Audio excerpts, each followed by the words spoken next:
the Institute of Space and Astronautical Science, ISAS, at JAXA.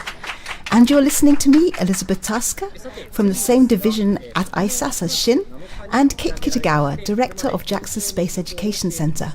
We will be the English narration on this channel tonight. So SLIM was launched from JAXA's Tanegashima Space Centre on September 7th last year and has been flying smoothly so far. At around midnight tonight, which will be by then January 20th, just as the date changes here in Japan, the descent operation to the lunar surface will begin, and the lunar landing is scheduled for around 0:20, 20 minutes past midnight. During the broadcast, we'll first provide an overview of the SLIM mission to signify its importance from an engineering standpoint, and take a look at the science that we're hoping to achieve with SLIM. Then the landing operation will be relayed from around midnight, so do stay with us. We're going to start with a history of Japanese lunar exploration and SLIM itself.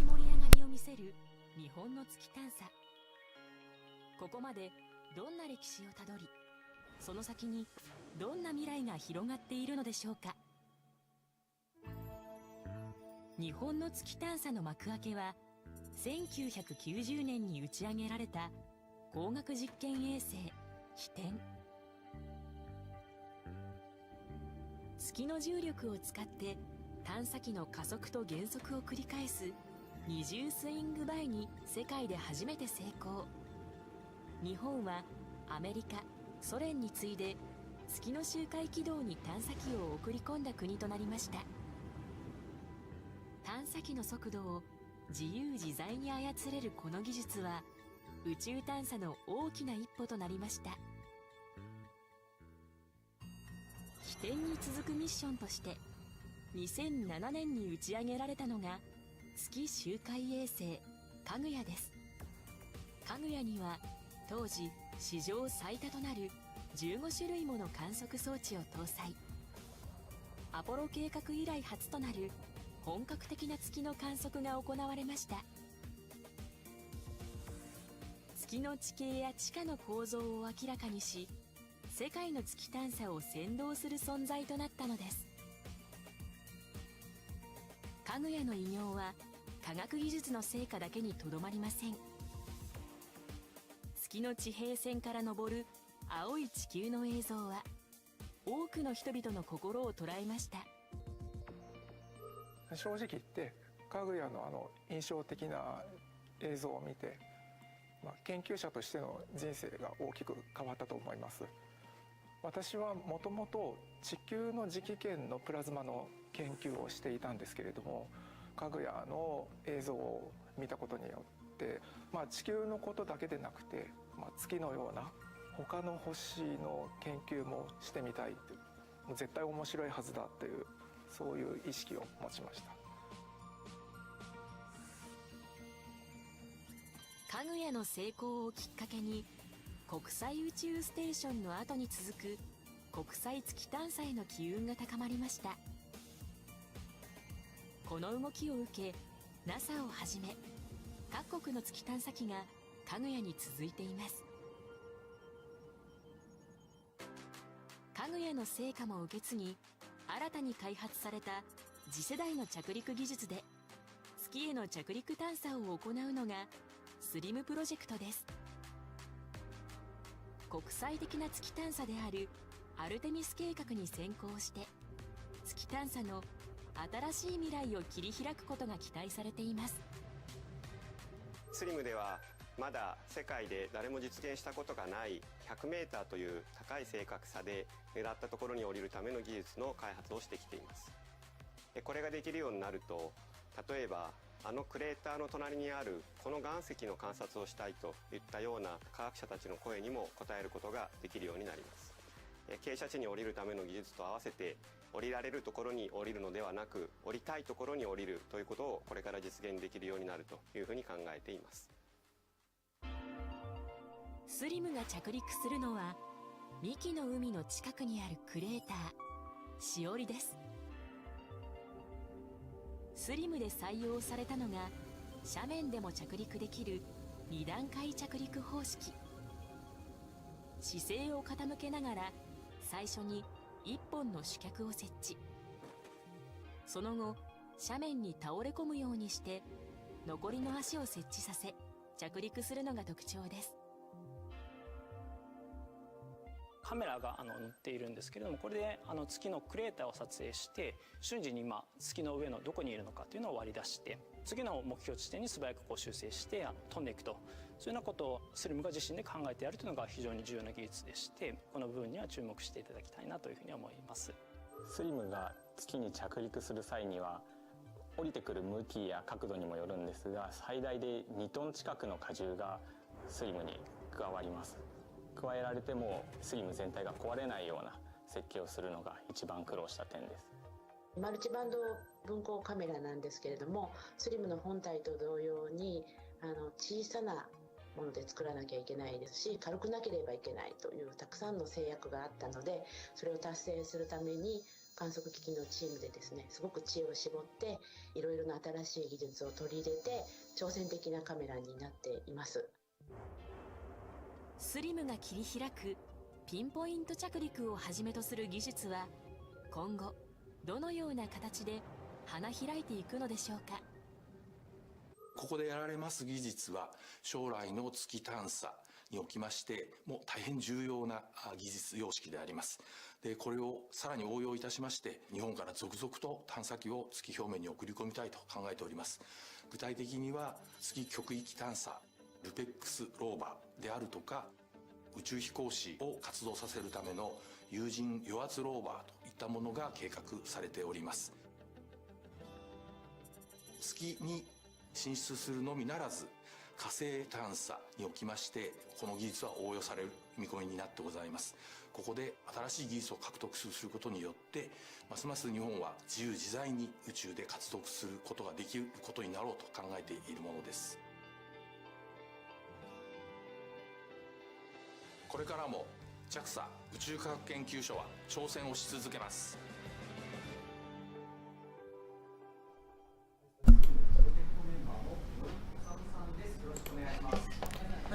We will now discuss more about the moon landing with SLIM with our guests on this broadcast. Our first guest is from the SLIM project team, Mori Osamu, in the Department of Interdisciplinary Space Science here at ISAS JAXA.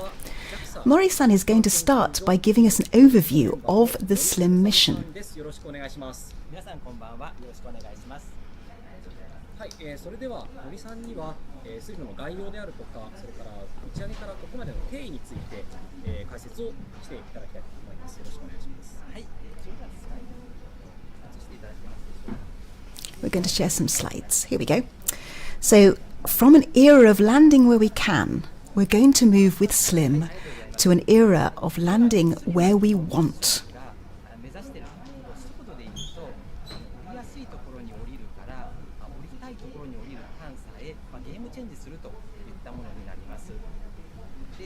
So the SLIM mission has two main objectives. Objective A is a technology demonstration of a high-precision pinpoint landing on the moon.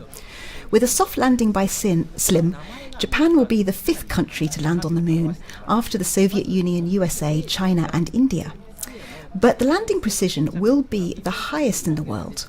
So conventional lunar landers actually have a landing accuracy of several to tens kilometers, whereas SLIM is aiming for a landing accuracy of only about 100 meters. And this technology is necessary for the era of full-scale lunar surface exploration activities where we want to control very precisely where we're going. The second objective, Objective B of the SLIM mission, is the realization of a lightweight lunar planetary probe system.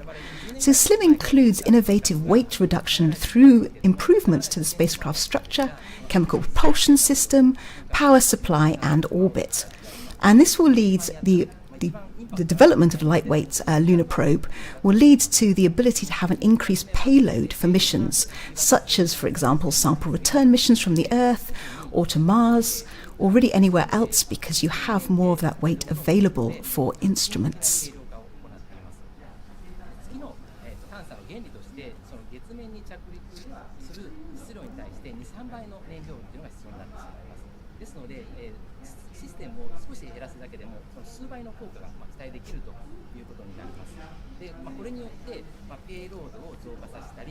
もっと燃料が必要となる地球帰還や火星探査にもつながるといったことになります。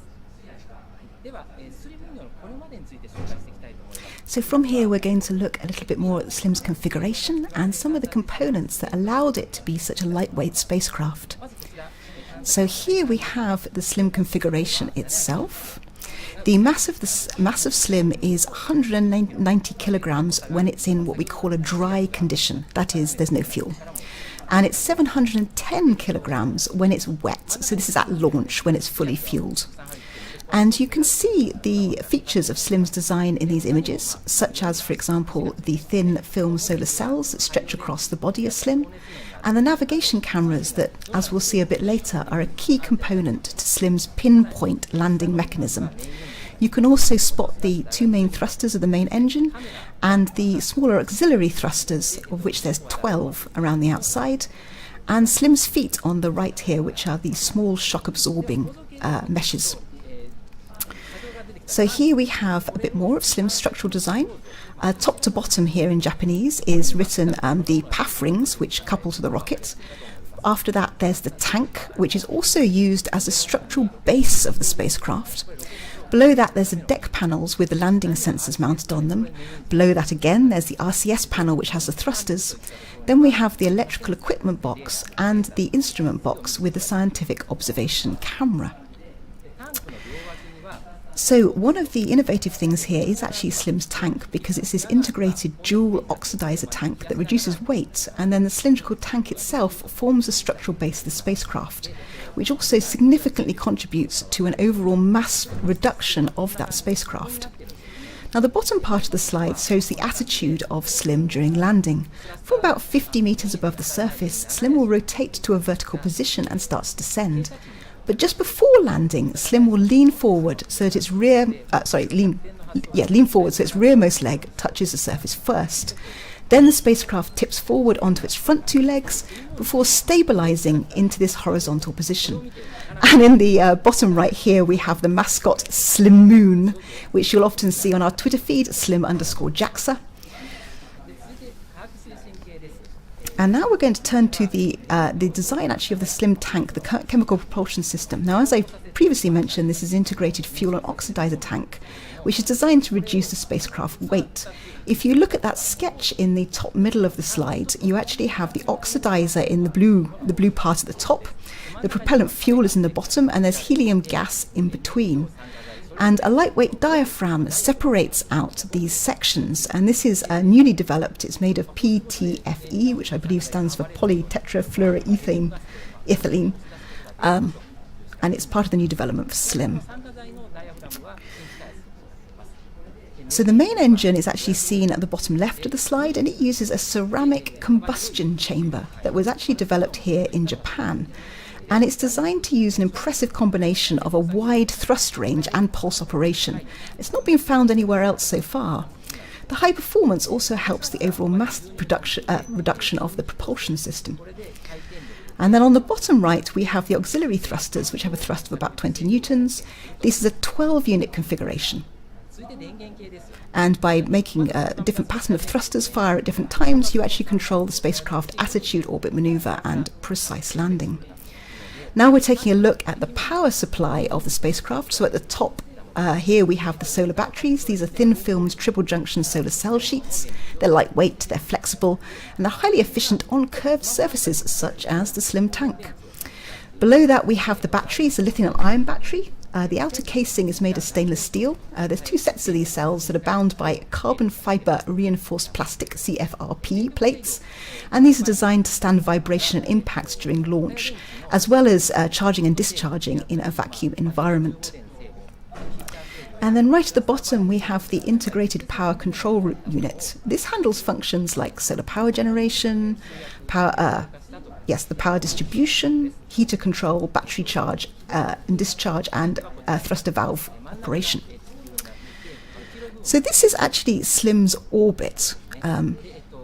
which performed what we actually call a swing-by orbit, which means it reached the moon. It launched in September, and we actually reached the moon as early as October, at the beginning of that month.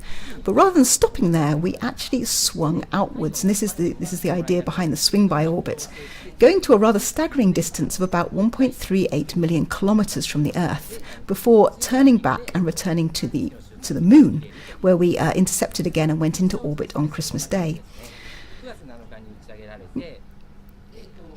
There Slim goes, and there's the swing by.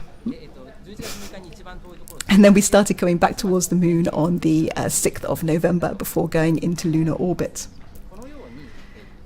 So the advantage of this swing-by orbit is rather counterintuitively, it saves a lot of fuel, because while it's a very long distance, when you reach these very far distances from the Earth and Moon, you can actually use the gravity of the Sun, Moon and Earth to bring you back towards the Moon without exerting a lot of thruster fuel. So it's long, but it's efficient. Now, once we entered into orbit on Christmas Day, we started to change the orbit to become more circular. Slim entered in originally an elliptical orbit, and then passing between 4,000 kilometers and 600 kilometers from the lunar surface, and then it became more circular and has gradually been lowering since then. So let's look at the demonstration of the technology needed for high precision landing, this pinpoint landing on the moon.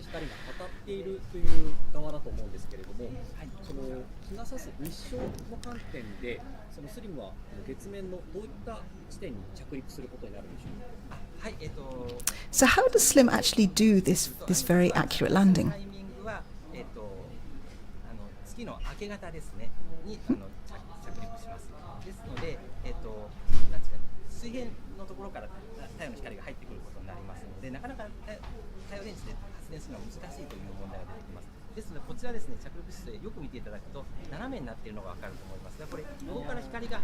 Oh, we've gone back to look at the spacecraft design again, and in particular these solar panels, which are flexible and fold around the fuel tank as opposed to being the flat wings that you normally see with conventional spacecraft.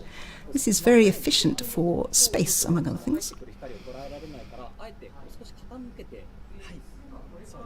This is because Slim will be landing in the morning, and it needs more sunlight, so it has to be tilted.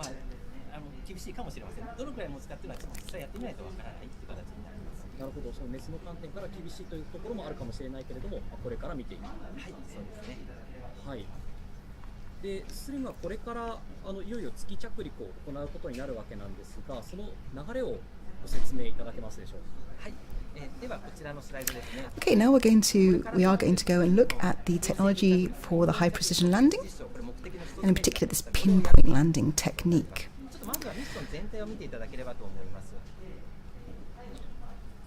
This is the mission movie for Slim. We're going to do a run through from the launch through to arriving at the moon. So this is a spacecraft separation. And then the first step is both an Earth swing-by, where we use the gravity of the Earth to give us a kick in the right direction. And this is followed by the lunar swing-by that we mentioned earlier, where we actually pass the moon and go out to a much further distance in order to use the gravity of the Earth-Moon-Sun system to pull us back. And now we're observations from lunar orbit. This is part of the vision-based navigation using the onboard cameras. So Slim's cameras scan the ground beneath it on the lunar surface and identify craters, which helps Slim know where it is. Now we rotate to a vertical position as we prepare for landing. And Slim starts scanning the ground again, this time looking for obstacles that would actually be dangerous to the spacecraft should it land directly on them, for example, large boulders. And if it spots a large boulder, it moves horizontally in order to avoid that boulder and to an open space. And then just before landing, it's going to release the spacecraft's two rovers, LEV-1 and LEV-2. And then here is a two-step landing where we land on that back lead first and then tip forward onto the front landing gear.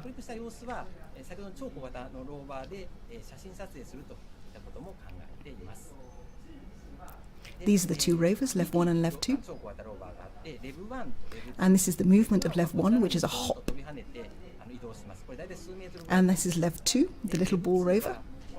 We'll talk a little more about that later. It springs open to actually have a wheeled format, so it will be moving along the lunar surface. with wheels. And SLIM is also equipped with a near-infrared multi-band camera, and it will take observations from there. So now we look again at this landing sequence. So the spacecraft starts with a powered descent from an altitude of 15 kilometers and approaches the target point on the lunar surface using this image matching navigation, where it's spotting craters with its navigation camera and autonomously then guiding to its correct location. At an altitude of 7 kilometers, the spacecraft will transition to a vertical descent, and precise measurements of the altitude will be taken with the landing radar. And then finally, the two-step landing with the autonomous obstacle detection that we saw in the movie will be performed before we're safely on the ground. And the maximum, during the powered descent phase, the maximum velocity is 1,700 meters per second, and that is about 7 times the speed of a passenger aircraft. And this whole thing will take about 20 minutes, which is sometimes known by the team as 20 minutes of terror. So how do you actually know where you are on the lunar surface to do these pinpoint landings? Unfortunately, unlike the Earth, there is no GPS on the moon. GPS devices do not work. So therefore, we need to use other ways to find our location over the lunar surface. Now, conventional landers plot their trajectory from the Earth, and then they use their inertial navigation equipment, such as the accelerometers and the gyro sensors, to work out where they are. And then this allows them to find roughly their target location and land. However, those techniques are not particularly accurate, and little measurement errors add up all the way through to end up as a result with quite a large landing area with these conventional techniques. So in order to improve this, what we do is we add in this image matching scheme, which allows SLIM to have a much better assessment of where it is on that lunar surface by using its navigation cameras to photograph the pattern of craters below it on that lunar surface. So here's the process of that. We capture images with the navigation camera on SLIM, and then an extraction software program is performed to actually identify those craters, which are now circled in blue. And then with that pattern of craters, SLIM compares it with its onboard maps, which it's got from previous orbiter missions, such as Kaguya and from NASA's LRO orbiter. And that crater pattern can actually identify very accurately where it is on the surface. And so in addition to its inertial navigation equipment, it has a much better idea of its location, and then it can autonomously correct to find out where it is. Now in Hayabusa and Hayabusa 2, which were the asteroid explorers led by JAXA, actual people perform the image matching operation as opposed to inbuilt software. But SLIM has the issue that it's not landing on an asteroid, rather it's landing on a moon. And while the moon is much smaller than the Earth, its gravity is much greater than that of an asteroid. And you can't have a slow descent. So as a result, you actually need to do this image matching scheme incredibly fast. Otherwise, the lunar gravity has just pulled you past the point where it's useful. Now, the other factor you've got to consider is that space computers only have about 1/100th of the capacity of their terrestrial counterparts due to the very harsh conditions of space. So as a result, the team had to develop this image matching algorithm that required only a few seconds of processor time, otherwise you missed your chance, on equipment that was not cutting edge. And there's no redo on a moon landing. Once you start that descent, that is it. You can't just pull up and start again, unlike on an asteroid.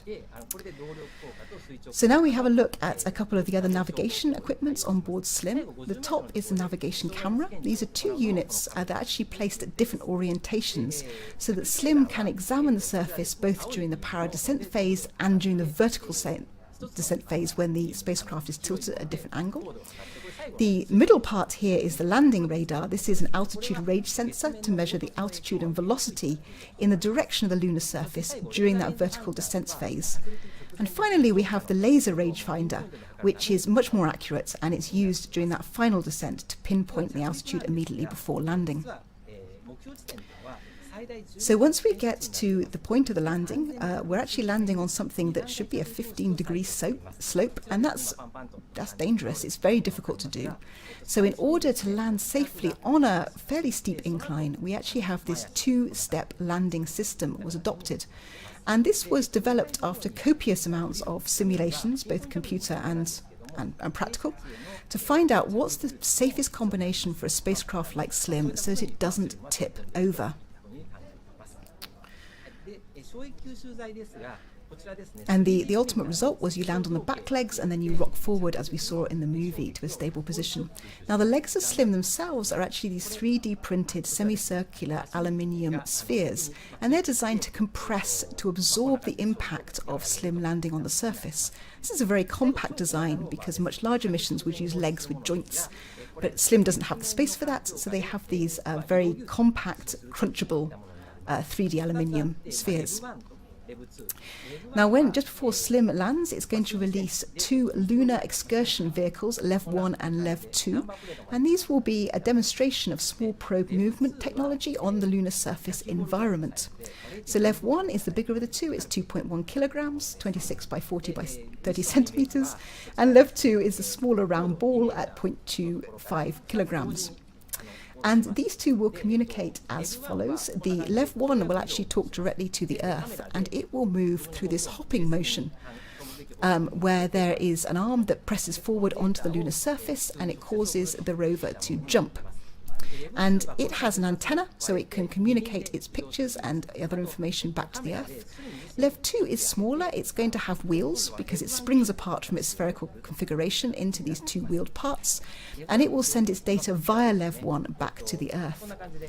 This is a close-up of the movement of LEV 1. It has this punching arm that pushes down to the lunar surface. Because the moon gravity is very weak, this is actually very effective. And the rover should jump forward a fair distance before coming back down to the moon. And this is LEV 2, also known as SORA-Q, and it starts off in a ball configuration, but once it lands, it actually pops forward, and it has these 2 modes of motion, this kind of crawl, and also a more butterfly-like motion. And so here we are, designing technology from an era of landing where we can to landing where we want. And if you're feeling worried that you didn't manage to absorb everything that was said, Mori-san will be back to take us through the key points just before we begin descent. So our next guests are members of the private company manufacturing behind the SLIM mission. First we have Okaida Yu, who's from the Mitsubishi Electric Company, sometimes referred to as Melco, and these are the spacecraft system contractors. Okaida-san is based at Kamakura Works, where SLIM was constructed. So Mitsubishi had actually a very tough job, since as we've seen, SLIM needed to be made as lightweight as possible. So if the spacecraft can be made lightweight, like SLIM, then you do have the option of increasing the mass available for possible observation equipment, and also costs such as transportation to the rocket can be kept very low. Such development therefore can lead to more frequent lunar and planetary exploration in the future. So this is why a lightweight mission was very important for SLIM, and the challenge of construction was passed at least in part to Melco. So one example of that is that SLIM's tank was a new design because it acted as the body of the spacecraft as well as storing the fuel. This actually meant the tank was more exposed and various devices had to be attached to the tank exterior. This was a new problem that had to be considered very carefully during the construction.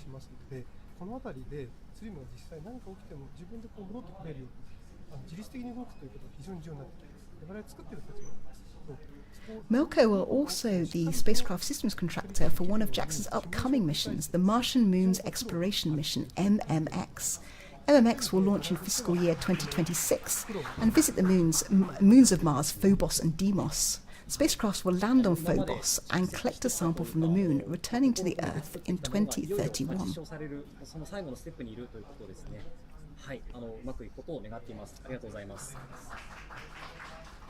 はい、岡田さんどうもありがとうございました。は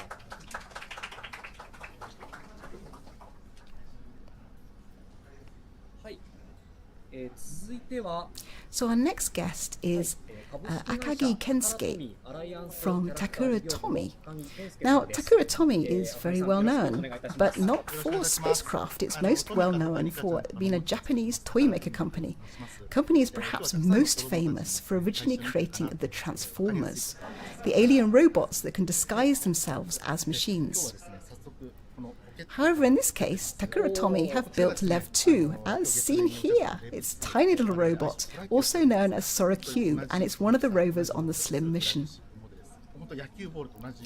And LEV 2 does indeed transform into the second image that you can see that Shin is holding. The rover is about the size of a baseball. It has a honeycomb aluminium alloy shell and starts off as a sphere, as you can see from Akaki-san's model that he's holding. And it then splits in half to reveal a pair of cameras that point front and back. And the two hemispheres actually become the rover wheels.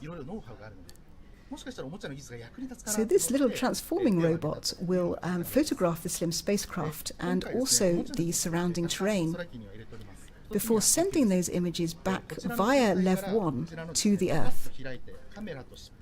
That's the front-forming cameras. And at the back it's even got a little tail for balance. So the first part was from the toy of the transformer. So it's called a transformation technique that it has been developing. And the second one is this.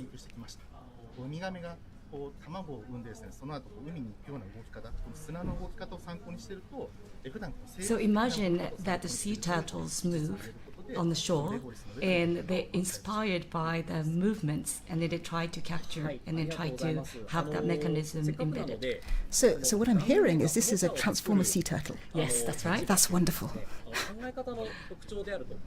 その思考の柔軟性っていったところですか。こういうものはおそらくレブ2の開発のどういった部分に生かされているみたいなのがあるでしょうか。そうですね。やっぱりこのソラキューを作っていく中ではこのおもちゃの技術を入れていくとか、皆さんの周りも人大好きなおもちゃが月でも活躍するかもしれないなと思うと、こう普通の考え方というよりかですね、ちょっとこうぶっ飛んだ考え方。It looks like this has been really creative process to invent this sort of toy, and is that right? And then he thinks that this is because of the company's strengths that the toy has been made into the space. Excellent. And toys like Transformers are incredibly imaginative, so maybe this is a more logical step than we might have previously considered. And it is unique. It is unique.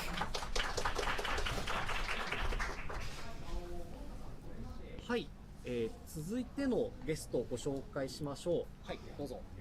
So our next guest is Murata Tomakatsu from the Graduate School of Science in the University of Tokyo. 研究家の諸田智勝さんです。よろしくお願いします。よろしくお願いします。So Murata-san is particularly interested in the science rather than engineering behind SLIM and the science SLIM plans to do on the lunar surface. Murata-san has previously worked with a lot of lunar observation data, including that from the JAXA lunar orbiter Kaguya. So Kaguya, which was launched in 2007, orbited the moon and mapped the moon's geology all over its surface. The result were these very high-resolution maps that Kaguya and similar missions, such as NASA's Lunar Reconnaissance Orbiter, LRO, revealed. And you see these key bodies of rock that aren't particularly large areas, but are really interesting, and they could shed some light onto important questions in planetary science, such as those related to the moon's formation. So you have this situation now where you have fairly small but numerous regions of interest that you really want to get a look at. And this brings us to the need for SLIM's pinpoint landing technology and the ability to land on slopes, which enables us to choose a much wider region of possible landing sites and also land on some rough terrain, which is what we're seeing here. And we can actually get close enough with this technology to actually start studying these areas. So this important use case means that while SLIM is a technology mission and it's designed to be testing the pinpoint landing technology on slope terrain, the spacecraft is also equipped with a scientific instrument, the near-infrared multi-band camera, and it's designed to investigate the composition of the surrounding rocks after landing. And this takes us on to considering the landing destination for SLIM, which is near the Scioli crater, which I hope I'm pronouncing correctly. So Scioli is an impact crater, meaning that it was formed when a meteorite struck the moon's surface. When a crater forms through an impact event, the debris from the deep interior can be ejected, and a central hill forms from those exposed deep materials. So in and around impact craters, we expect to possibly find rocks from the moon's deep interior that have been ejected. And these are often found in mounds in the centre of craters or the surrounding boulders in that region. So one of the minerals that is particularly interesting for this is olivine, which is quite a heavy mineral, and we expect it to have sunk into the moon's mantle during its formation. Therefore, if we spot olivine on the surface, it's probably a mantle rock that's been ejected from the moon's interior. And if we could land near one of those olivine-containing rocks and compare their composition with those on the Earth, it can tell us more about how the Earth formed, moon formed. And it might be taking like an hour to explain, but he'll try to say it in 1 minute.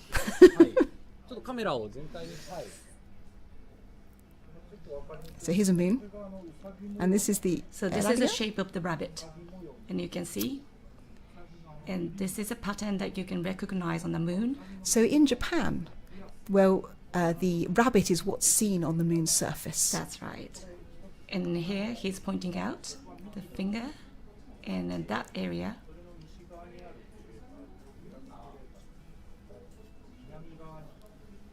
This is Mare Nectaris.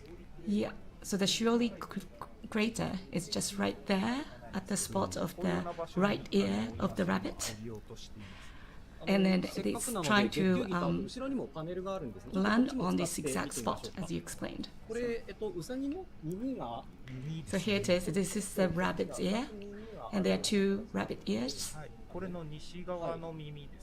And the bottom one is the western side, and then this is where the crater is.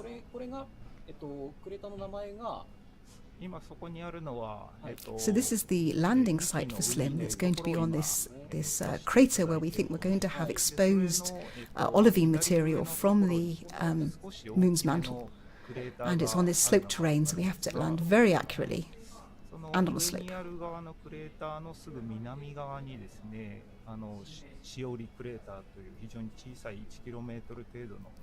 The crater itself is very small, like 1 kilometer, but SLIM is trying to get that.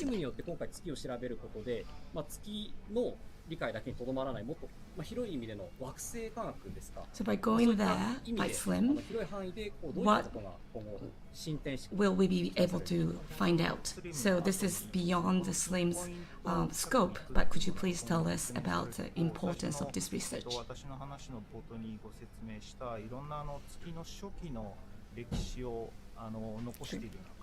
So one of the main theories for the moon's formation is that it formed during a giant impact with the Earth.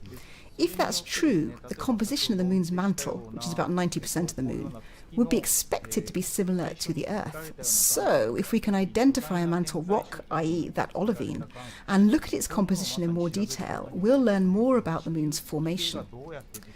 So Kaguya examined the moon's geology all over its surface. It spotted that near the Shiori crater was a place where the mantle rock seems to become exposed. And that's why SLIM is planning to touch down in this very small area and examine it with its multi-band camera.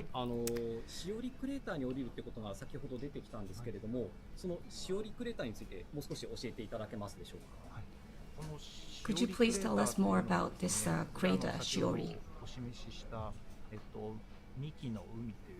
こちらにあります。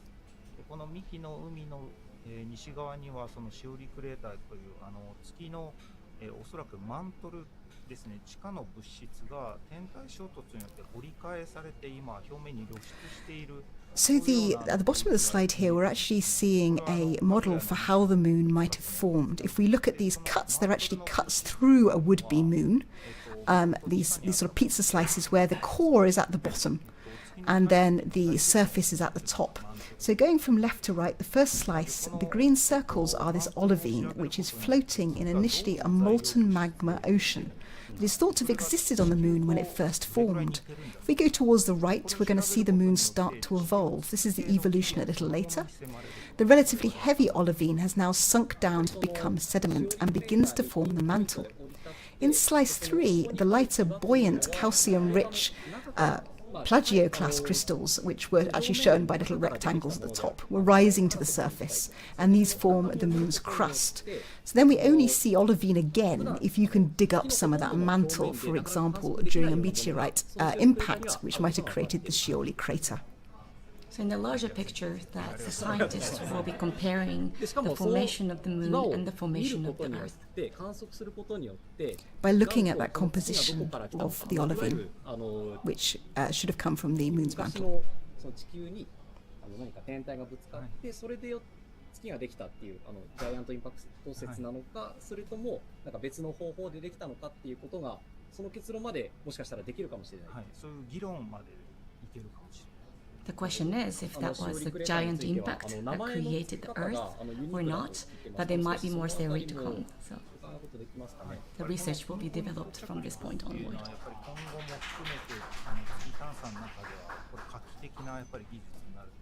これからの月探査のやっぱりここにしおりを入れるイメージでつけられたと聞いております。So Scioli has double meaning that by doing this, landing on this crater, it will leave the mark on history. And Scioli in Japanese mean marking. So this is a double meaning. Oh, that's lovely.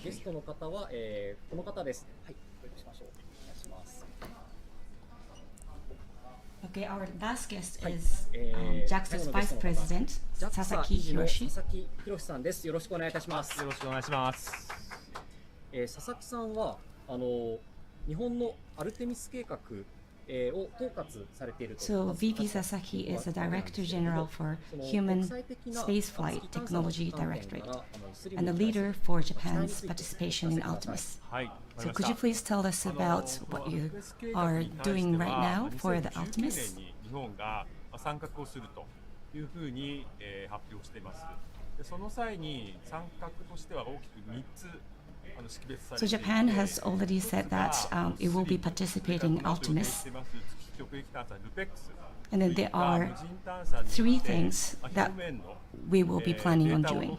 それを今後のアルテミス計画に参考にするといったものが1つ。それから月の有人の周回拠点ゲートウェイ、これに対して生命維持装置を提供するとか物資を補給するといったものがもう1つ。それから最後が有人油圧ローバーを開発、この3つになります。Okay, so the main goal of the Artemis program is to establish a human presence on the moon, but while doing so, that Japan will be contributing more on the robotics as well.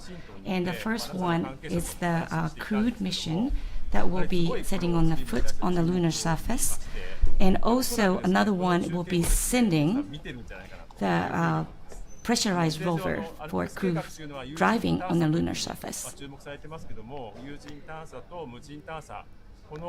So in Washington, D.C. as well, that he has just been to, that they are paying much attention to this Project SLIM. And because this is leading more techniques to be developed for Artemis in the future, so it has like a lot of anticipation and also excitement. And for Artemis project to be going on, that the both sides, so crewed and then uncrewed, so manned and unmanned projects are important. So they have to be developed in tandem. So the SLIM will just go on and then first focusing on the technology and what more can you do with this technique?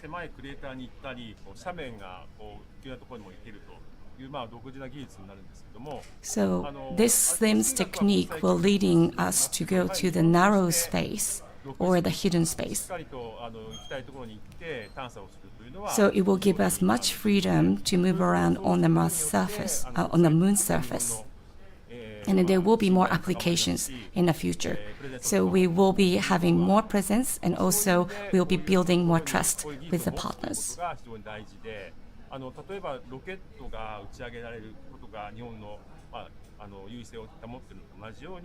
And it has been that Japan has great trust building by presenting trustful rockets. And also, we are adding more to this trust in the international partners. So that's this technique will be highlighted and then it will be developed more in the near future. 的な注目も浴びるわけだし、それを日本として貢献していくのが今回スリムで実証される新しい技術であるということですね。はい。で、その技術を実証した上でね、またその次が期待される。So what's next? And then what can we say about the projects coming after SLIM? ということで、今後のミッション、複数いろいろと検討していて、今後このスリムが成功した暁にはどんどん So we already have a few more things planned in the future. So this will be the critical time for us to look at the success of the SLIM.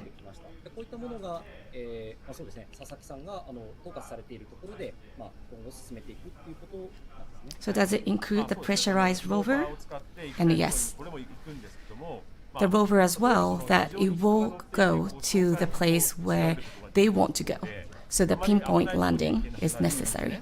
そういうところでこういう無人探査でしっかりとこう行くということがこの大事で。But the rovers can only go to the safer places. So building this technique and then going to the place where it's sort of hidden or it's very difficult to go, and it's still the technology will be useful in the future. 人が行くのは難しいっていうところはやっぱりその無人探査がまだまだその技術を持って実証していく、実際に実現していくっていうこと。So that's exactly why VP Sasaki has been emphasizing the importance of both manned and unmanned exploration. And thank you very much. はい、ここでですね、いろいろ質問が来ておりまして。So now we're going to return to Mori-san, who's going to remind us of the key points as we head towards descent and landing. So here's our summary slide of SLIM attempting a pinpoint landing on the moon. The powered descent is from an altitude of 15 kilometers with 3 thruster boosts and coasting in between. We approach the target site on the lunar surface using this image matching navigation technology where we're going to match the craters to known patterns on our onboard map using a navigation camera and autonomous guiding control. Then we begin the vertical descent from a 7-kilometer altitude. This includes 3 short hovering times. And we also do obstacle detection to avoid any dangerous boulders from about a 50-meter altitude. And then the 2 little LEV rovers are released at a 2-meter altitude before we do the 2-step landing on the sloped terrain. And we're aiming for a lunar landing accuracy of order 100 meters during this 20 minutes of terror. Landing can be confirmed relatively quickly, but more than that to do with the pinpoint landing accuracy might be determined as much as a month from landing.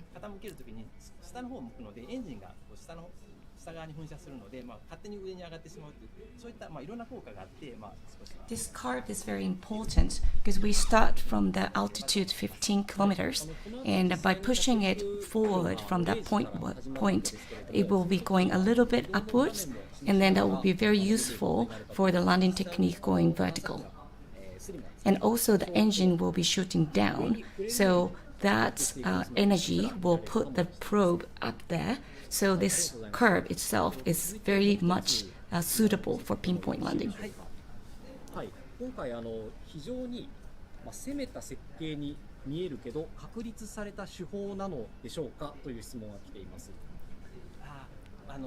So this looks like a very difficult design, but what kind of things did you do to make it possible? Because SLIM looks like, very much challenging, including many new techniques. So could you please tell us about the highlights?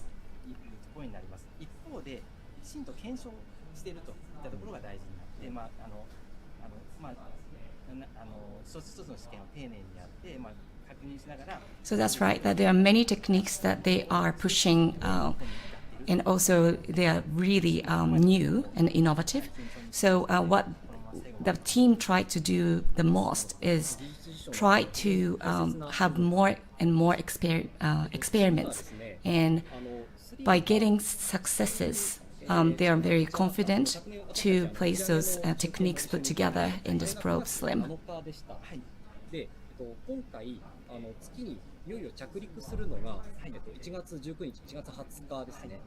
The rocket launched on the 7th of September, and around 4 months later that we are here today.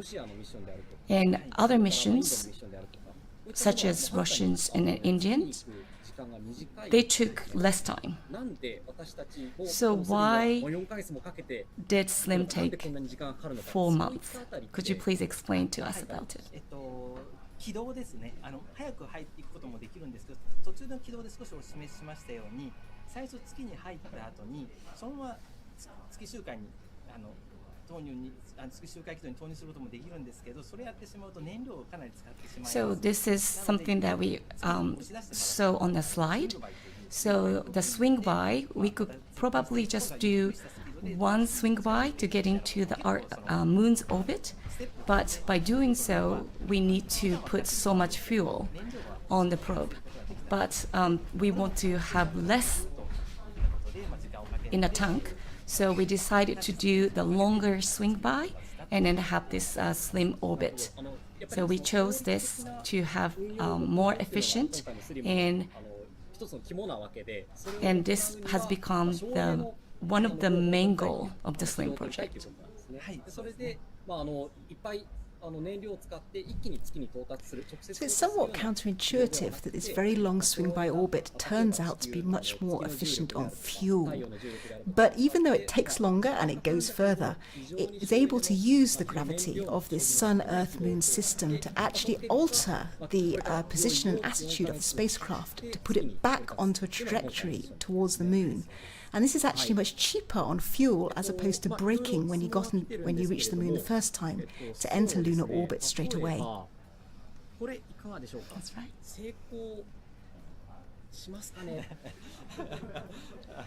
はい、そうですね。成功するためにやってきた。 So what do you think that will be successful? もちろんこれまでの実績で言うと、いろんな海外でもいろいろ苦労しながら、失敗も重ねながらやってきているっていうのは。And it has been like many challenges and also failures, as we all know, but we would like to believe that this will work today. And we have many experiments and then many discussions. So today we believe that things will work. And sorry for asking the difficult questions, but as Mori-san explained, that many experiments proved that this technique should work. So, okay, next question, or maybe comments from the audience. As an aside, if you look at the Moon that's in front of it's just gone off camera, but to the left of that is one of the actual landing legs from SLIM, so you can examine its mesh crushable structure when it comes back on camera.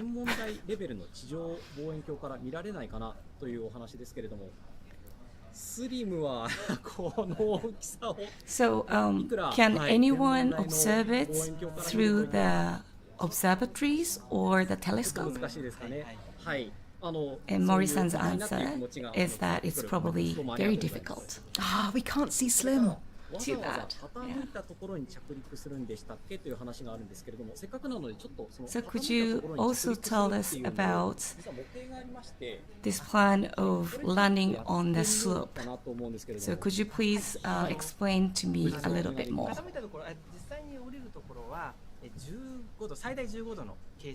So from this angle you can see the 5 legs on the SLIM spacecraft, the rear leg that sticks out the furthest, and then a more square structure for the forward landing gear and middle landing gear.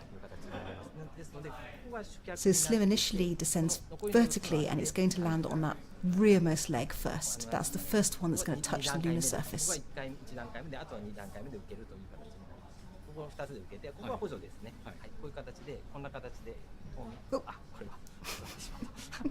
So it lands on the back leg and then it tips forward onto those front 2 legs.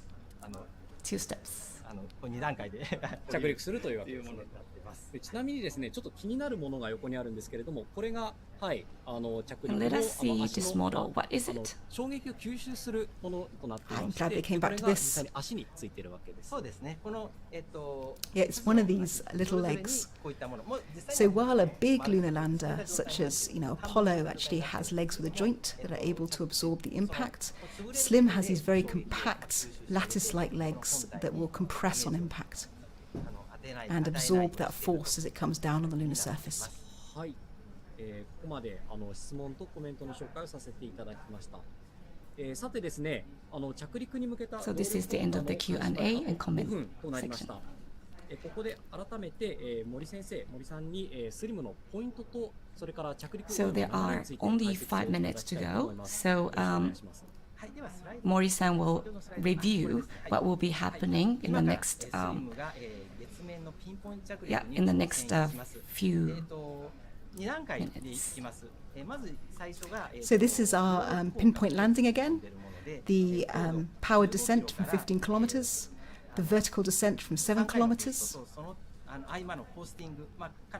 the search for possible hazards, such as boulders. So overall, when it starts, it will take about 20 minutes. 20 minutes of terror. So first it approaches to the targeted position, and then the vertical descent. And it will have 3 hoverings, and it will try to detect any boulders. And then it approaches to the slope and have 2-step descent and landing. 短時間で確認できますが、このピンポイント着陸の成否は着陸後1ヶ月以内を見込んでいると。 So it will be determined relatively soon about the landing itself, but the pinpoint or not, so how precise it was, it will take about a month to process. テレメトリーというのは、その探査機からスリムから送られてくるさまざまなデータのことを表す言葉です。 So now let us explain about the telemetry. So we will be moving forward to the screen like this, and the telemetry is the data that has been sent from the probe. So this is the QL quick look screen, and we'll see this during the descent to the lunar surface, and it will display the telemetry, the data coming from the spacecraft. And we're going to go through just each of what you're seeing here to explain what it means. So this is the date and the time, in the top yellow. It's a spacecraft time, but that corresponds almost exactly with Earth time, as it only takes about a second for radio waves to travel between the Moon and the Earth.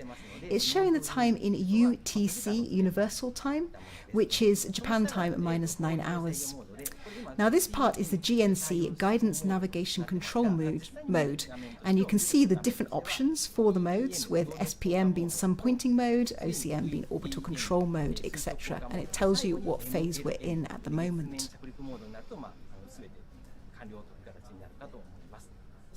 This is going to show us the spacecraft acceleration. It's the actual measured value of the accelerometer is on the left. The estimated value based on the model is on the right, and descending order for the acceleration goes from green through to red. This shows the status of the auxiliary thrusters. The scale here goes from 0 to 100%. And this is the status of the main engine injection, with the scale again going from 0 through to 100%. This shows the angular velocity of the spacecraft along the 3 axes, X, Y, and Z. The colours here indicate descending orders of control error, with green having minimal control error. Gosh, we're going faster. This is the remaining propellant. The fuel is on the left, the oxidizer is in the middle, the total is on the right. The fuel to oxidizer ratio is 1 to 0.8.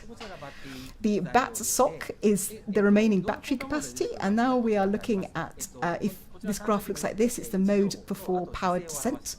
So altitude from the sun is seen on the left, the attitude from the Earth is on the right. This is now what it looks like when we go into the powered descent mode, showing positional information such as the trajectory, white line, and the actual trajectory. Is that right in the red line? No, this is the vertical descent mode. My apologies. The last one was the powered descent mode. This is vertical descent mode. And so that takes us into an era of landing where we can to landing where we メインの want. 管制室で使われているものと、ほとんど同じものを使用しているという。 So on the screen, you will see the same telemetry as the mission control room will be seeing. So we are now switching the screen to the telemetry.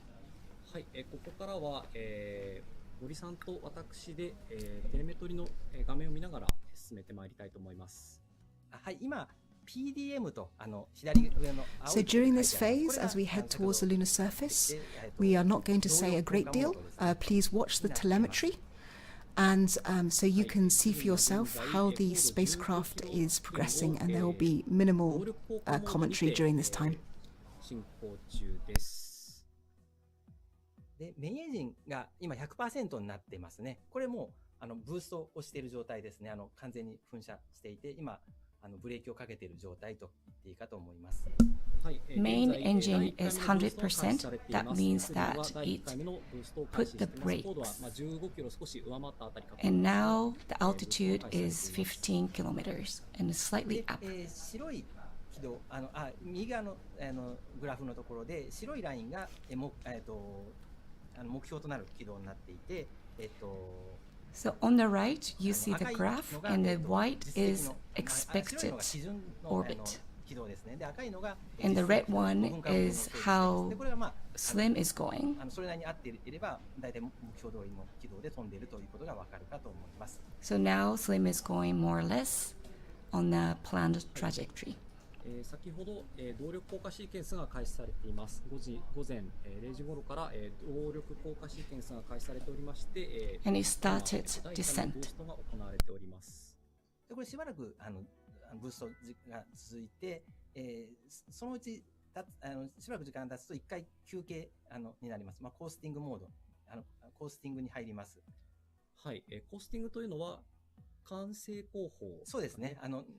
特にエンジンを吹かずに、補助エンジンはSo now the engines are on, but soon it will be turned off, just for a while. 静かに飛んでいる状態。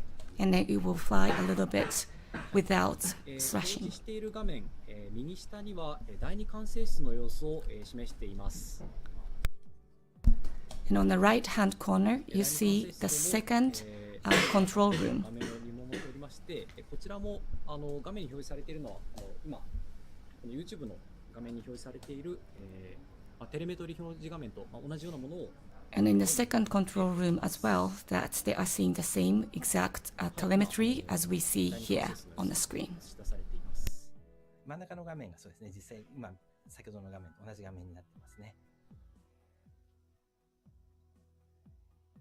今、メインエンジンは2個 100% 噴射してますが、この補助スラスターは12個ありますが、噴射しているものと噴射してないものがあって、これは軌道とか姿勢を補正したりするのに使われてますので、噴射の仕方はいろいろ変わってくるといったものになります。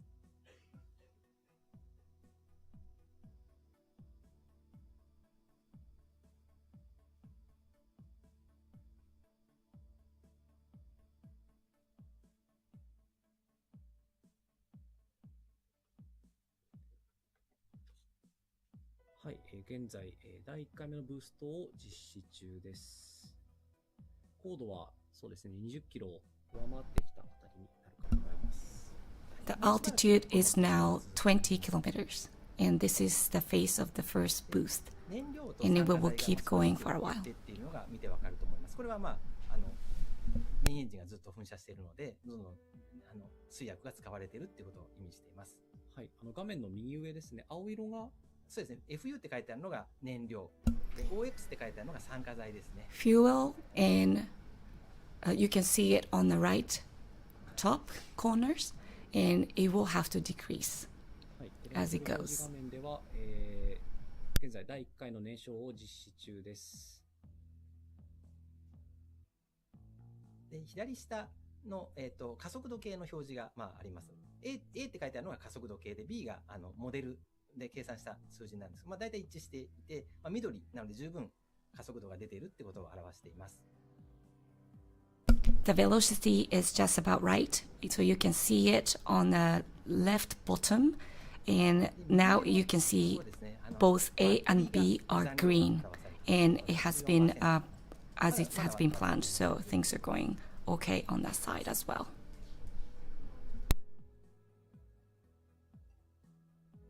はい、まもなく高度が25キロのあたりに到達するかと思います。そろそろ、コースティングに入るかなと思います。The altitude is now reaching 25 kilometers, and it will now go into coasting mode. いう状態です。で、この間に、先ほどの画像照合工法を行います。で、位置を、今まで蓄積した誤差を一回これでリセットできる、位置がバチンと決まりますので、これで、完成工法でやってた位置のズレをこれでリセットするといった操作が行われます。はい。現在スリムは、画像照合工法を実施中と思われます。So now it started to scan on the moon's surface, so it's looking for the exact place to land. はい、高度は25キロ上回ったあたりです。The altitude is just about 25 kilometers. はい、今メインエンジン着火しましたね。100% になりました。これで第2回のブーストが始まりました。またこれでしばらくずっと噴射状態が続くかと思います。はい、時刻は0時5分を、0時6分ぐらいです。現在スリムは第2回のブーストを開始しています。So Slim is going into the second phase of boost. So now you can see the engine firing. 緑色に表示されているかと思いますが、これ緑色になっているってことは、姿勢が姿勢の制御が想定通りになっていると、制御差が小さいということを表しています。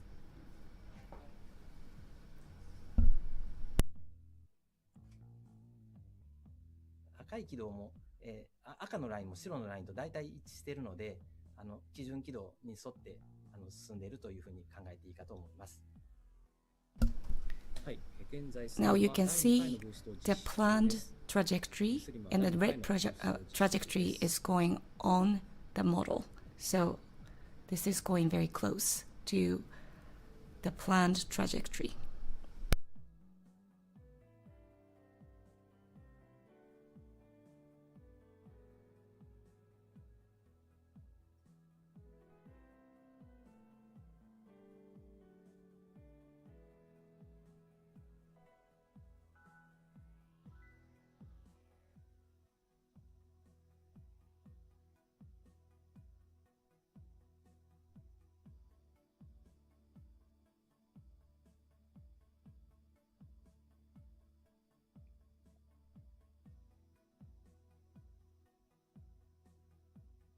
はい、少しずつ高度が下がってきています、ね。そうですね。だいぶブレーキが効いてきましたね。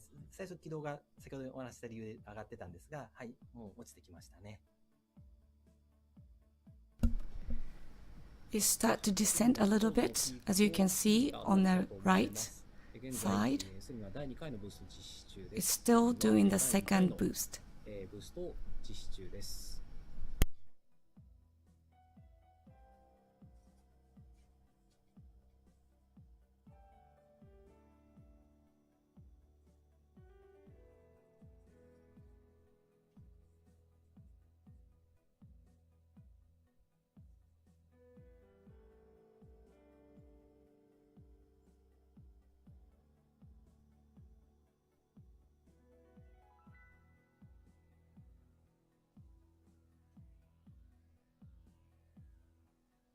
燃料酸化剤もだいぶ減ってきましたね。100キロもう割り込んできました。これ着陸しても全部途中でなくなるっていうわけではなくて、少し残るような、10キロ以上は残るような計算になっています。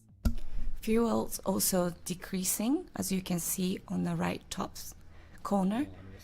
And now you can see 96.6 kilograms of fuel, and it will be about 10 kilograms or even a little bit slightly more. So that's where we are aiming at. So it will not be completely empty. 緑のバーが今出てますが、最初2ぐらいだったのが今少し高くなってきていると思いますが、これ同じ水力は同じなんで、探査機の質量が小さくなったので加速度が増えているっていうふうに見ていいかと思います。Velocity is increasing. That's on the left-hand side, and because the mass is decreasing, that means velocity is getting a little bit more in number. 現在第2回のブーストを実施中です。動力降下シーケンスにおいて第2回のブーストを実施中です。もうしばらく続きそうですね、これ。はい。It will continue a little bit. We are still on the second boost stage.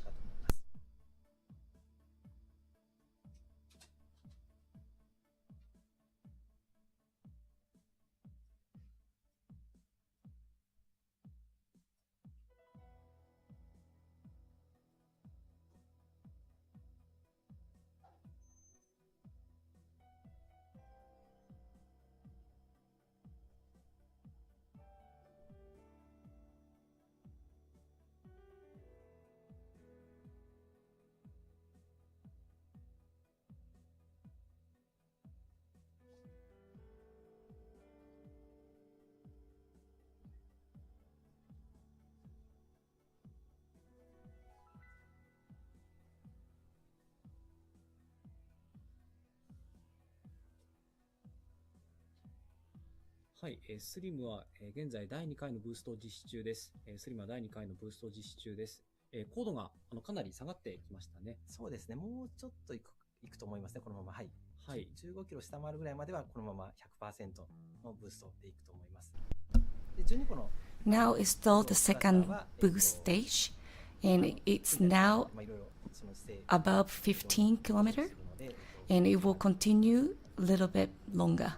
はい、スリムは、高度20キロほどに到達しています。現在、第2回のブーストを実施中ですが、高度が20キロほどまで降りてきました。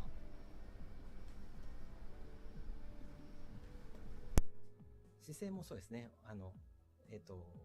今、オメガ X、オメガ Y、オメガ Z、すべて緑になっています。加速度も、緑できちんと老けているといったふうに見ていいかと思います。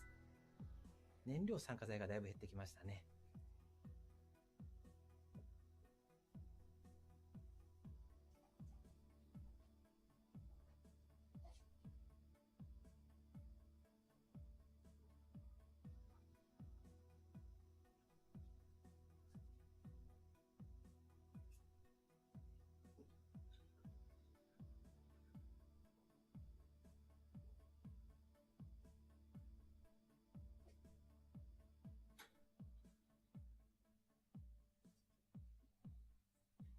はい、スリムは現在第2回の、ブーストを実施中です。スリムは第2回のブーストを実施中です。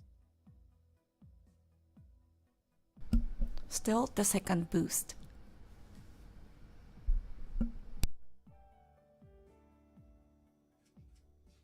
15キロ割ってくると、再び、コースティングに入ると思います。また画像照合工法ですね、を実施するために、1回停止ということで、コースティングになるという見込みです。So when it goes below altitude 15 kilometer, it will start the coasting again and then try to do the image scanning.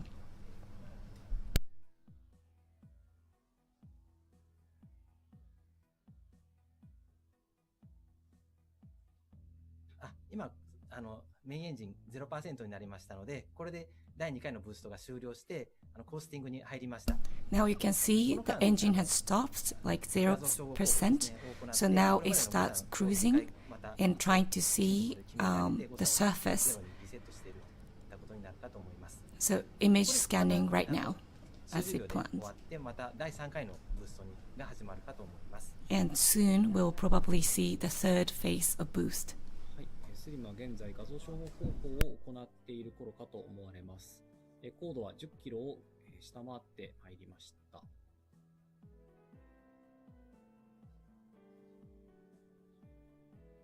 そうですね。メインエンジンまた噴射しましたね。100% になりましたので、これで第3回のブーストが始まりました。Now you see the engine is on now, 100%, and now the third stage of boost has just started. And the third one will not be 100% all the time.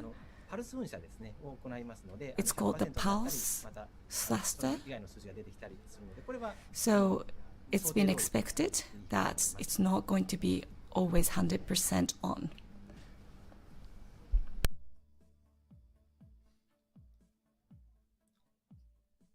で、これをしばらくまた続けまして、高度が適切な、十分落ちてきたところで、垂直降下モードに切り替わります。今、左上で PDM と書いてあるところが、VDM という文字に切り替わると思います。Now please pay attention to the left top, it's PDM. It will soon change 第3回のブーストを行っているところです。スリムは第3回のブーストを行っているところです。into VDM. So PDM will change into VDM. はい、高度がだいぶ下がってまいりました。10キロ下回って間もなく5キロに到達するかと思われるところです。これで画面左側の今のグラフもこれで垂直降下モードに変わると、この今のグラフも切り替わります。Now approaching altitude 5 kilometer. はい、スリムは現在第3回のブーストを実施中です。スリムは第3回のブーストを実施中です。そうですね。今 VDM という文字が左側に、緑の文字に変わったと思いますが。Now it's been changed VDM. Now starting the vertical descent. 2つの探査機が乗ってる。これ、X 方向から見たのと Y 方向から見た、なんですか、図になっています。で、X 方向というのは、西方向。で、Y 方向、プラス Y が南の方向。So X-axis is the west and the Y is south.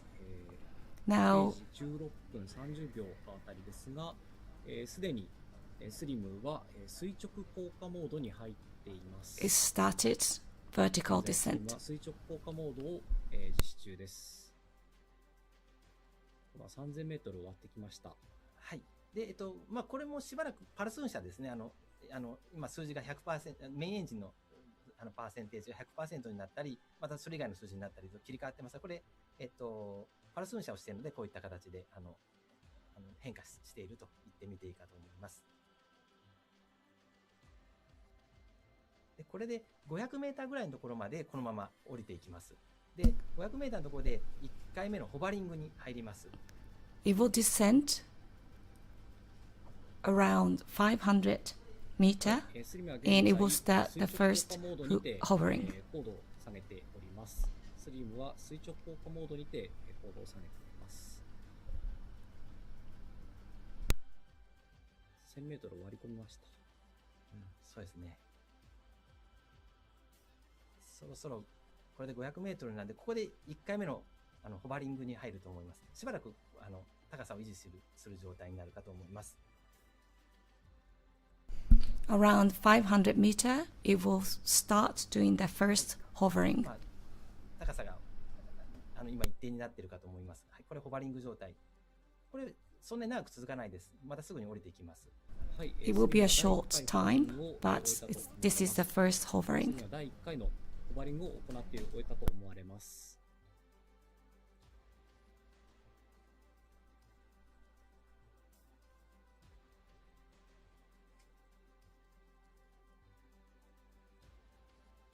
再びそうですね、下がり始めましたね。高度が下がり始めました。It starts to descend again, and next aim is 50 meters. 50メートルのところでは、先ほど少し紹介しました、障害物検知を行います。それで安全な場所を見つけて水平移動して、それも自立で安全な場所に移動すると、水平移動するといったことを行います。これも比較的短い時間で行う予定です。So at the next point, it will scan again to see if there are any obstacles or boulders. はい、高度が100メートルを下回りました。まもなく50メートルに到達しようというところです。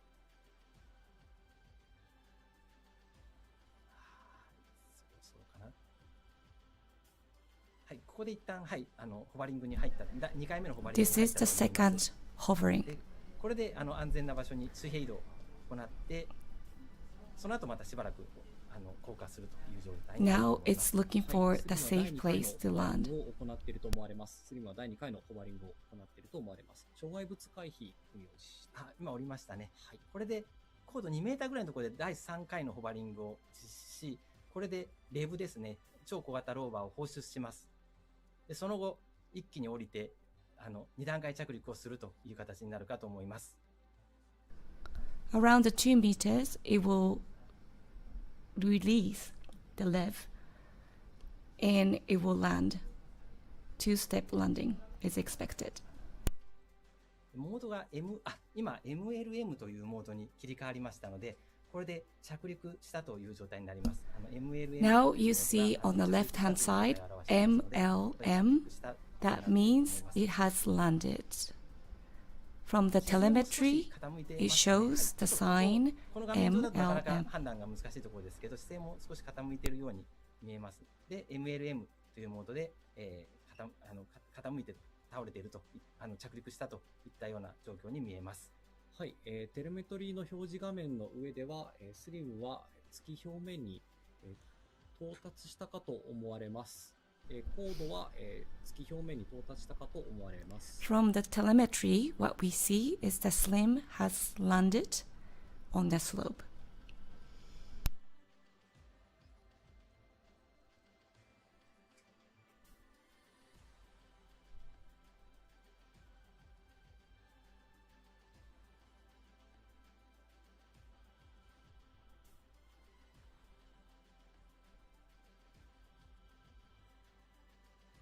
はい、テレメトリの画面上では、スリムは、月の表面に、到達したかと思われます。テレメトリの画面の上では、スリムは、月の表面に到達したかと思われます。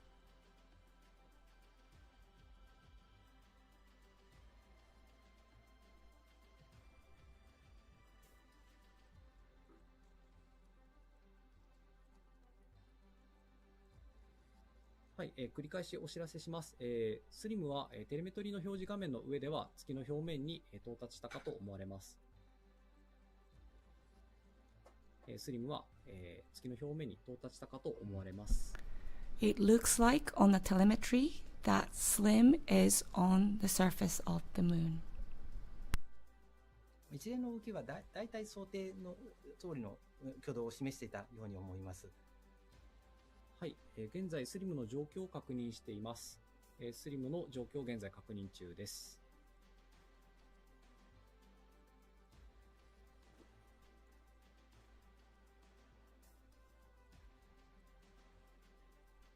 We are now checking the status. はい、画面の上では、スリムは月の表面に、到達したと思われますが、現在、状況を確認しております。スリムは、画面の上では、月の表面に到達したと思われますが、現在状況を確認しております。From the screen, the SLIM is on the moon. We are checking the status right now.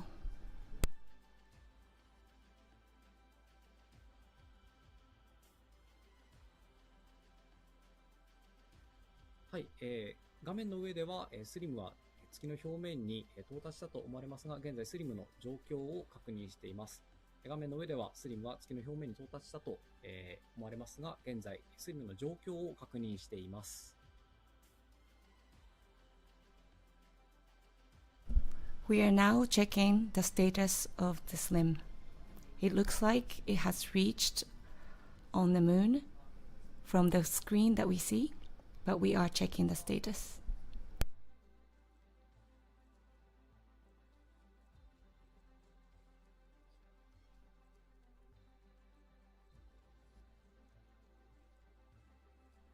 はい、画面の上では、スリムは月の表面に到達したと思われますが、現在スリムの状況を確認しています。画面の上ではスリムは月の表面に到達したと思われますが、現在スリムの状況を確認しております。We are still checking the status.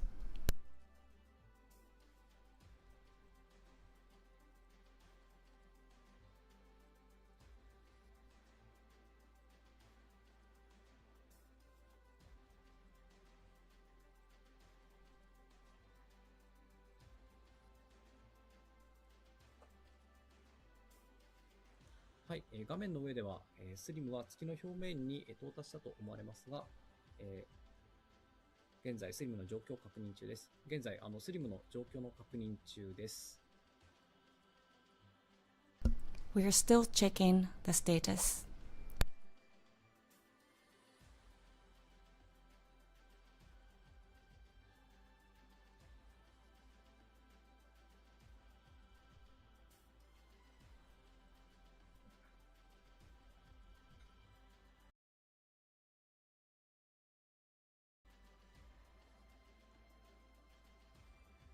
はい、現在スリムの状況を確認中です。現在スリムの状況を確認中です。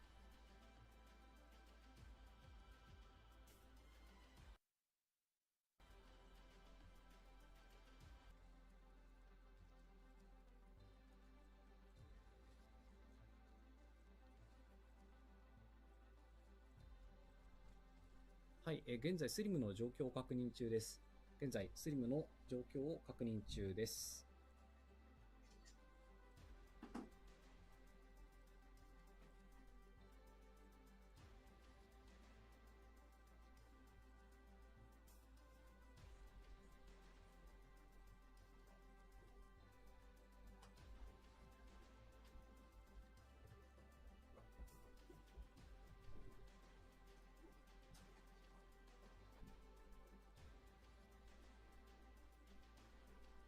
はい、現在スリムの状況を確認しておりますので、もうしばらくお待ちください。現在スリムの状況を確認しておりますので、もうしばらくお待ちください。We are still checking the status, so please wait. We are still checking the status, so please wait. はい、現在スリムの状況を確認しておりますので、もうしばらくお待ちください。現在、スリムの状況を確認しておりますので、もうしばらくお待ちください。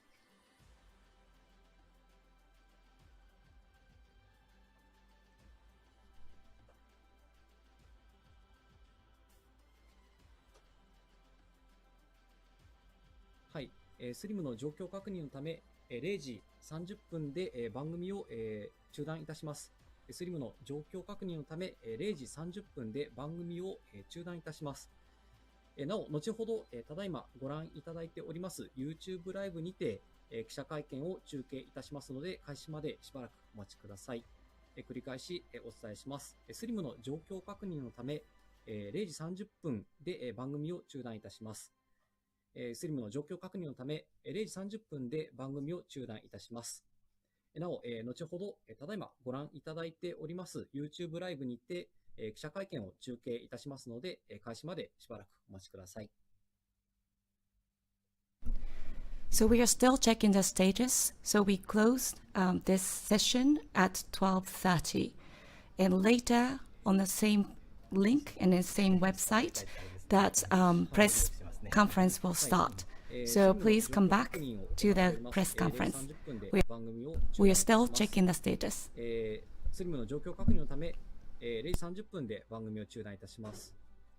なお、後ほど、ただいまご覧いただいております YouTube ライブにて記者会見を中継いたしますので、開始までしばらくお待ちください。We are ending this program at 12:30, but we are still checking the status. Later on this channel, we will have the press conference. So please wait. We are still checking the status, and the press conference will start shortly. Thank you. はい、スリムの状況確認のため、0時30分で番組を中断いたします。スリムの状況確認のため、0時30分で番組を中断いたします。なお、後ほど、ただいまご覧いただいております YouTube ライブにて、記者会見を中継いたしますので、開始までしばらくお待ちください。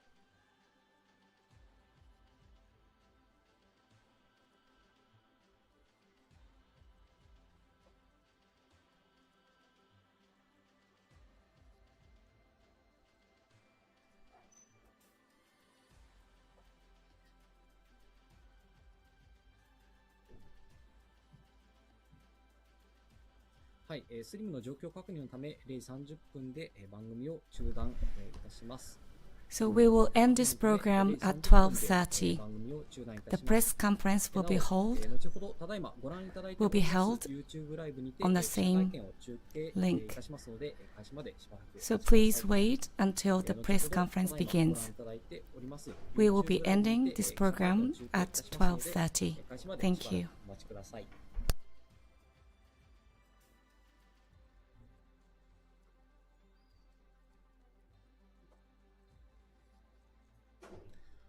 はい、こちらで、一旦、0時30分になりましたので、番組を中断いたします。ここまで、ご覧いただきありがとうございました。For watching. Thank you very much for staying with us.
右の方の絵で探査機がなんか0メートルに下に行ってる、あれはちょっと正確には聞いてはいないですけど、月の表面の本当のこの高度とかなんかは得られてる地図なんかの誤差なんかもいろいろ大きくて、でそういう中でこうシミュレーションでしていった高度と、で実際の地面の高さが違ったりしてっていうことかなと思ってます。なので数メートルなんかはいくらでもあるので、スケールで見るとああいう状態になったりするのかなというふうに私は理解してました。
まだですね、こちらの方にも情報確認中という、情報しか届いておりませんので、もうしばらくお待ちください。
先ほどから何人かの方にどこの局で受けてるんだっていう質問を受けて、ちょっと正確には確認してなかったんですけど、いろいろこういう運用の時はあって推測で国内の臼田内之浦あたりじゃないかって答えたんですけど、ちょっと今確認してもらってるのでその後またご報告しますね。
先ほどの局の話ですけど、今確認中で、後で記者会見の中でご報告するか、質問に答える形かということで共有させていただくということになりましたので、お待ちください。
はい、まだ状況確認中という連絡ですので、もう少々お待ちください。ちょっと時間がかかっていますけれども、まだ状況を確認している最中ということですので、もう少々お待ちください。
And thank you everyone at the Sagamihara the campus, and also people participating through WebEx, and those people looking at this through YouTube.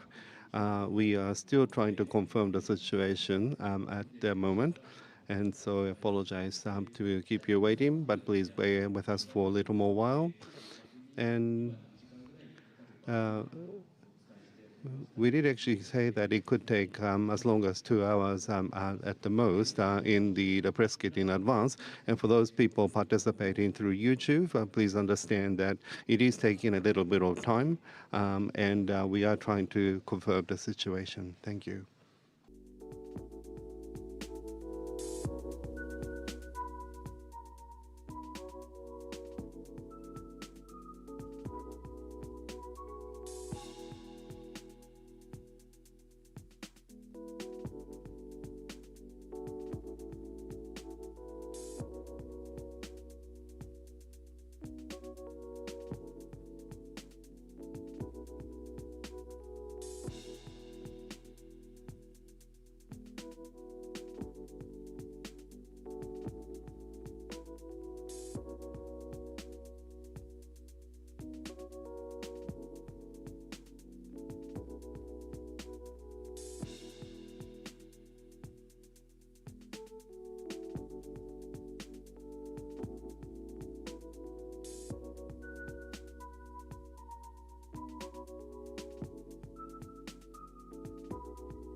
はい、Mr. Yakoroshi from JAXA, the PR department, and everyone at the Sagamihara, the campus press center, and also everyone listening through WebEx, and also those people looking at the YouTube. And thank you very much for waiting. We now have some information. We will start the press conference from about 2:10. And so if you could start make your preparation. We intend to start the press conference at 10 minutes after 2 a.m. JST, Japan Standard Time. And we will also issue a release at that point as well. But we are also trying to upload information on our website at the same time. And so there could be a bit of a time lag to when we make the actual press release.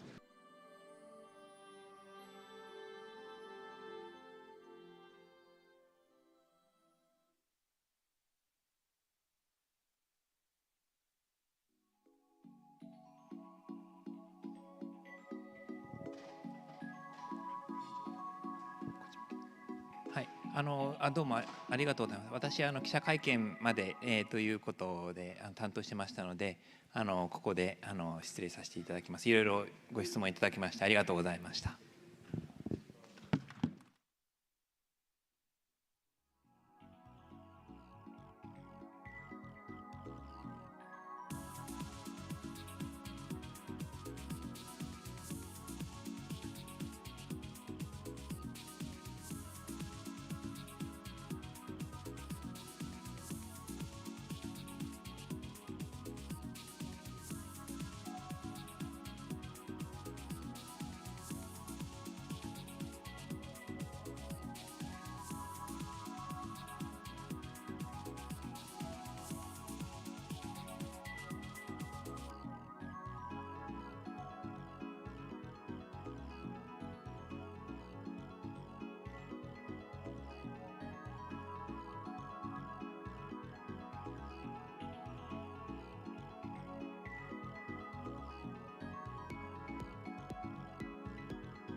はい、お待たせしております。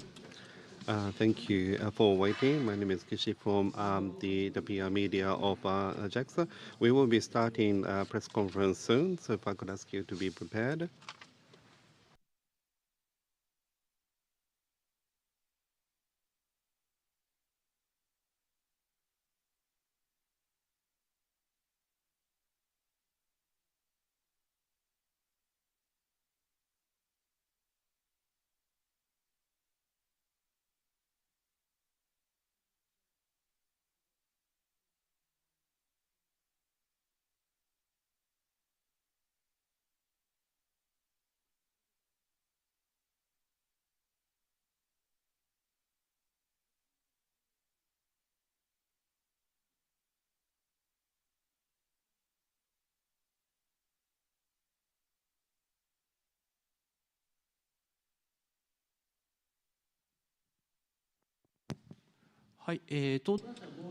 And we have another person appearing on the stage. So the person is heading towards the podium. So if you could just bear with us for a few more seconds, please.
Thank you everyone for waiting, and apologize for making you wait. We are already at a starting time, but if you could just give us a little more while we prepare the press conference. Thank you.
Thank you very much for waiting. We will start the press briefing session regarding a lunar landing of SLIM, a smart lander for investigating moon. Thank you very much for many of you for participating despite being late into the night, and we apologize for the fact that we have kept you waiting for quite a long time. For those participating through WebEx, and for those people also watching through the JAXA official site on the YouTube JAXA channel, I apologize to have kept you waiting for quite a long time. My name is Kaori Sasaki, the General Manager of PR from JAXA, and I will be the MC today. The press briefing today is held in a hybrid format, live from communication halls of Space Science and Exploration at Sagamihara Campus, JAXA. And we're also streaming this live on the JAXA official YouTube channel, JAXA channel. So I'd like to introduce the attendees. From the right, Dr. Hiroshi Yamakawa, President of JAXA. And in the middle, Dr. Hitoshi Kuninaka, Director General of ISIS JAXA. And next to him, Dr. Masaki Fujimoto, Deputy Director of ISIS JAXA.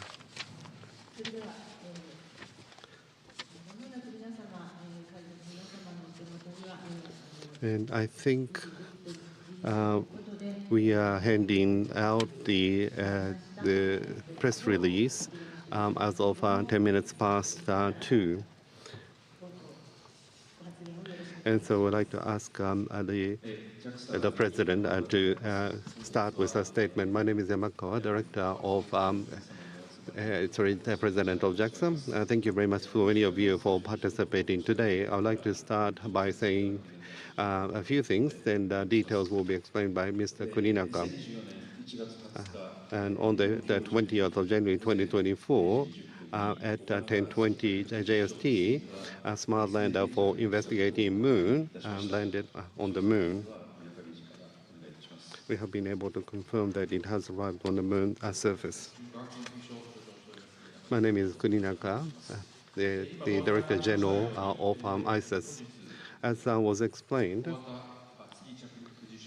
smart lander for investigating moon, SLIM, we made a challenge to landing on the moon.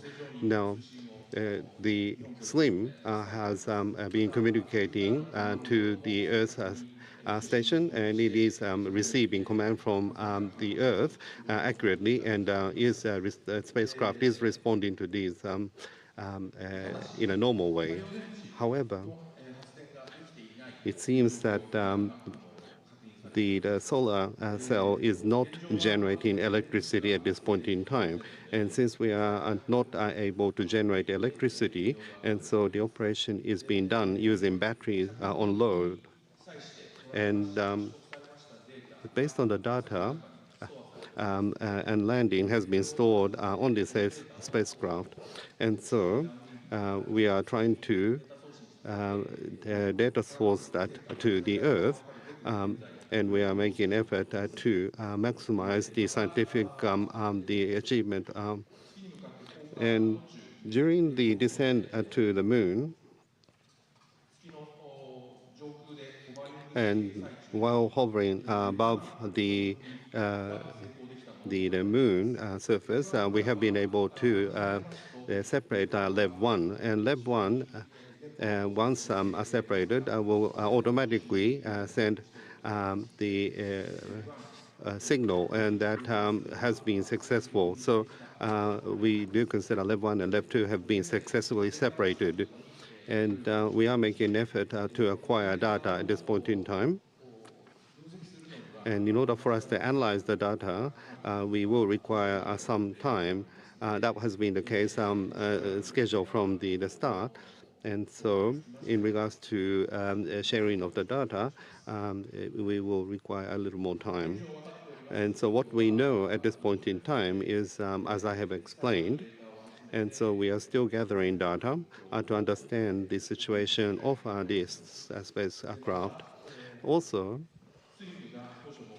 Slim has targeted the high precision landing with an accuracy of 100 meters. Well, we require to do a detailed analysis of data as we have indicated in advance. And so as to whether we have been able to achieve 100-meter accuracy or not, we would require a little more time for us to be able to confirm on this point.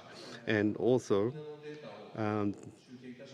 so we will gather the data we have been able to gather, and we are hoping of holding a press conference next week.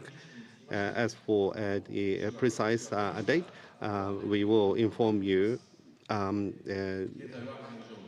next week. And so that is what we know at this point in time. Thank you very much. Any follow-up comment from Dr. Fujimoto? Thank you very much. The materials have been distributed to everybody in the venue, and also those who are participating through WebEx online. We are also web streaming this program, so if you haven't received the materials yet, please wait for them. And also there will be a press release on the website of JAXA, and we are updating information every now and then on the website. So please be patient to receive the materials. Thank you very much indeed. From now on, without further ado, I would like to start taking questions from the members of the press. So we have members joining in the venue as well as online participants. So first, participants in the venue, followed by questions by online participants. If you are participating through a web line, please state your name and affiliation by typing that into the chat, and then we will appoint you. So from the venue, please wait for the microphone. Once you get the microphone, please state your name and affiliation before you ask your question. And since there are many members of the media joining this session, so please limit your question to just one question and be brief. Now I can see some hands. Okay. Please wait for the microphone. Eito of Sankei Shimbun newspaper. First and foremost, this time round, Slim descended from the orbit, and the landing itself, the soft landing itself, was it successful or was it a failure? So solar cell and panel is not functional, it's not working at the moment. Does that mean, is that part of the criteria of a success or failure of the landing itself? Thank you for your question. We believe that the soft landing itself was successful.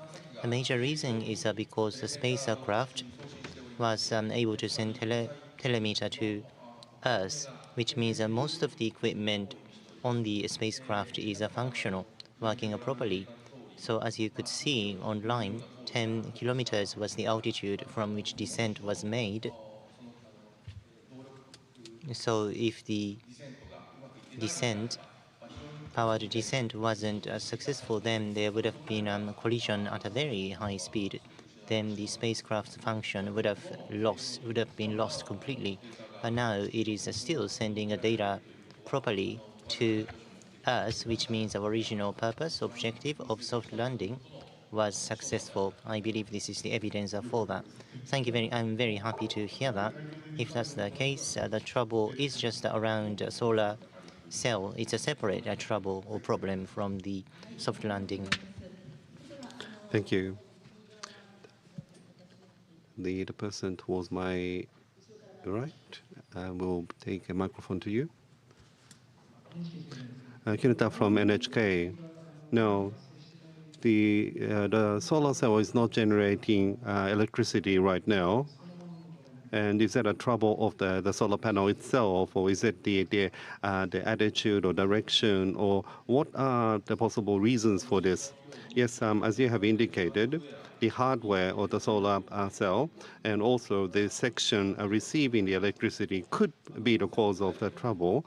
But other portion of the spacecraft is functioning correctly, whether it be temperature data or the pressure data. We have been able to receive all the healthy valuws. And so I don't think it's just a singular error of a solar cell in itself. But another point, it could be of the attitude, not aiming at the intended direction. So we are trying to analyze the data that we are gathering at this point in time and analyzing the status at this point. But what we can say at this point in time is what I've actually explained. Well, thank you very much, the gentleman in green. Naragane, freelance writer. So what is your observation? Could I ask each of those three speakers to share your observations? Thank you very much. Well, first and foremost, landing was made and communication was established. So a minimum success was made in my view. As for the details and detailed data assessment, this will take place in the future. So what about the precision within 100 meters and so on? That assessment is still open. So going forward, by assessing the data and so on, we will make many more findings. So first and foremost, landing was successful. So going forward, Japan's technology should develop even further, and we should be able to access the lunar surface. I believe that there is a path for opening to that now. So with the various countries going forward, there will be international cooperation, which is already underway. So we'd like to provide all sorts of knowledge and insights. That's my observation. Thank you very much. So my question was that I wanted to ask observation from each speaker. So as you saw on the web quick look, the original orbit, intended orbit, was traced by the spacecraft. The orbit was in line with that, and the expected acceleration was also traced. The actual acceleration was also realized. So on a real-time basis, we were able to share such information result with you. So such an outreach activity was possible. This was done very well. Looking at the trace, 100-meter pinpoint landing, precision landing was pretty much successful. Of course, regarding the accurate result, we still need 1 month or so to do the analysis, as we had already communicated with you in advance.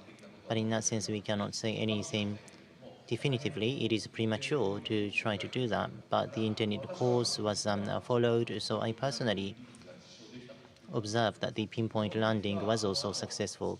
This technology going forward, we will send more spacecrafts to the moon, and also MMX program is underway towards Mars as well. So Artemis program is also saying moon to Mars should be realized. So in this context as well, Japan has established a major milestone or stepping stone to that. So I believe this was a greater step forward. Thank you very much. So I was in charge of the online program. I could see so many people rooting for it on the English channel as well from across the globe. Tens of thousands of people have been watching, and I'm very happy about it. Thank you very much. So you are supporting us.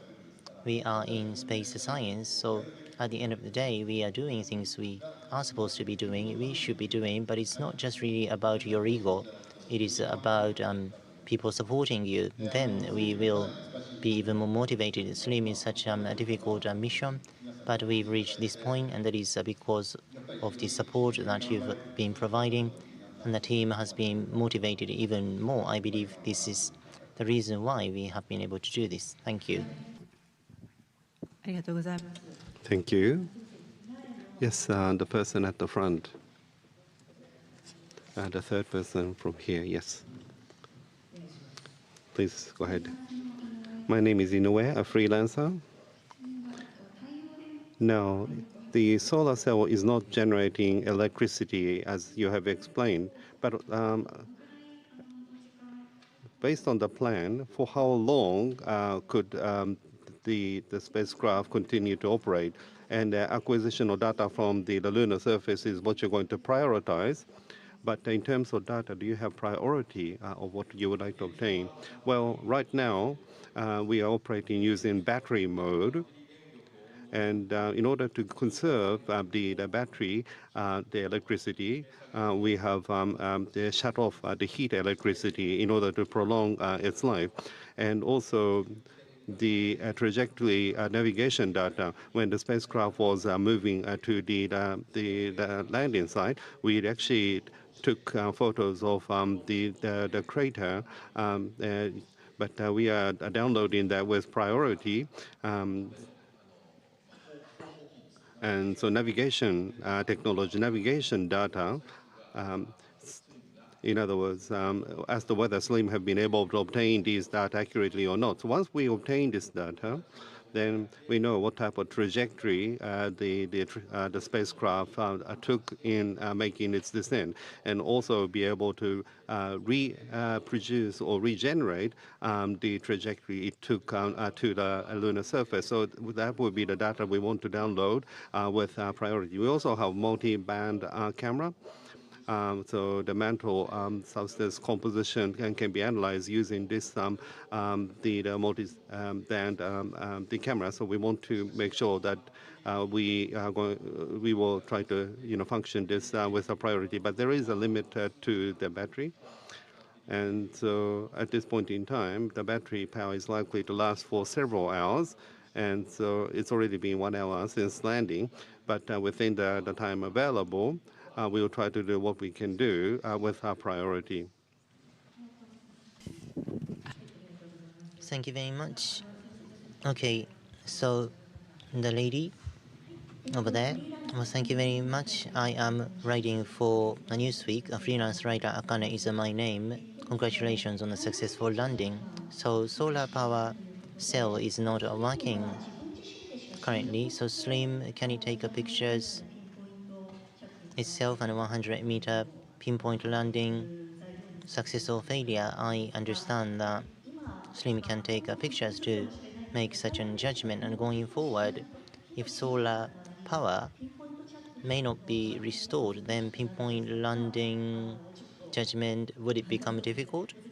Maybe it's restored, but if not, would it be difficult to make the judgment, or what about the timing impact?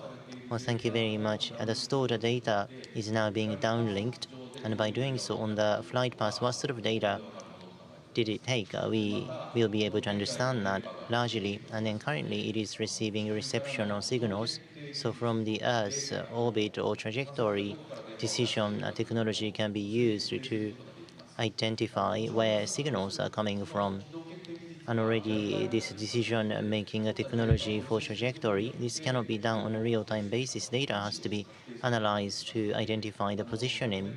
So 100-meter pinpoint landing, success or failure, data which can be evidence for that, we will be able to obtain all the relevant data necessary for that.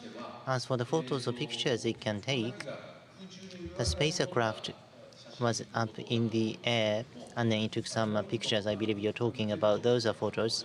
Separately, there is a Rev 1 and Rev 2, which had been separated already. So Rev 1 and Rev 2, if they are functioning properly, then Slim's photos and images have been taken by Rev 1 and Rev 2, and I believe such a data is now being sent to us. As for the analysis of this data, it will take some time because of the nature of the work. Unfortunately, it's not something we can show you immediately, but Rev 1 and Rev 2 results are also something we are looking forward to seeing. Thank you. Thank you. Yes, the person over there, please. Yes. What is Kusaka from JST Science Portal? Now, the solar cell is not generating electricity as you have explained. And based on what you said, battery would last for several hours. In other words, the several hours would be the remaining life of a SLIM for it to operate. That's probably how we should look at it. But in order to enable solar cell to start generating electricity, are you going to make any attempts? Is there anything you can do to try to enable the solar cell to start generating electricity? Well, I think there are various ways of looking at it, but it is invaluable, the spacecraft, and we don't know the accurate the situation right now, so we don't want to do anything that is too excessive. So of the remaining hours to try to do something about it, we want to try to keep status quo. And the solar angle will change, and so every month where the sunlight shines on the moon changes, and this change occurs every month. And so one day in Earth is the moon goes around. So it takes 30 days for the solar angle to change of the moon. And so if that's the case, so when the solar direction change, and when the light shines from a different direction, the light could end up hitting the solar cell. And so we are having discussion what is the best course of action for us to take into consideration of this. And by the sun angle returning, we are hoping for it to regain power. So first of all, while the battery is alive, you try to obtain data that you can obtain rather than trying to revive the solar cell. But if there could be the possibility that the sun's direction will change, and so even the battery may be not generating electricity, but there is still hope for the solar cell to start generating electricity again. And so even if the battery runs out and the SLIM loses all power, if the panel catches sunlight, then it will restart. And so, as far as the function is concerned, we will be able to, resume the operation of the SLIM in that instance. Thank you very much. The gentleman sitting at the back. Nippon Hoso, Hatanaka is my name. On the live streaming screen, there was a control room, but there was almost no image from the control room. What was it like during the landing? So landing was finalized, and a solar power cell problem was discovered. So any changes in the control room? So we ourselves couldn't see the situation in the control room, so we apologize that we don't know what it was like in the control room. Thank you. Is that? Nakai is from News6. If the solar cell is not restarted, then how would that impact the success criteria? What can be achieved and what may not be achieved?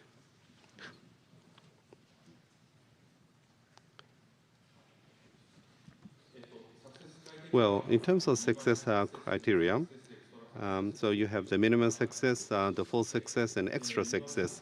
And in regards to minimum success, and is to achieve lunar landing using optical navigation, and to achieve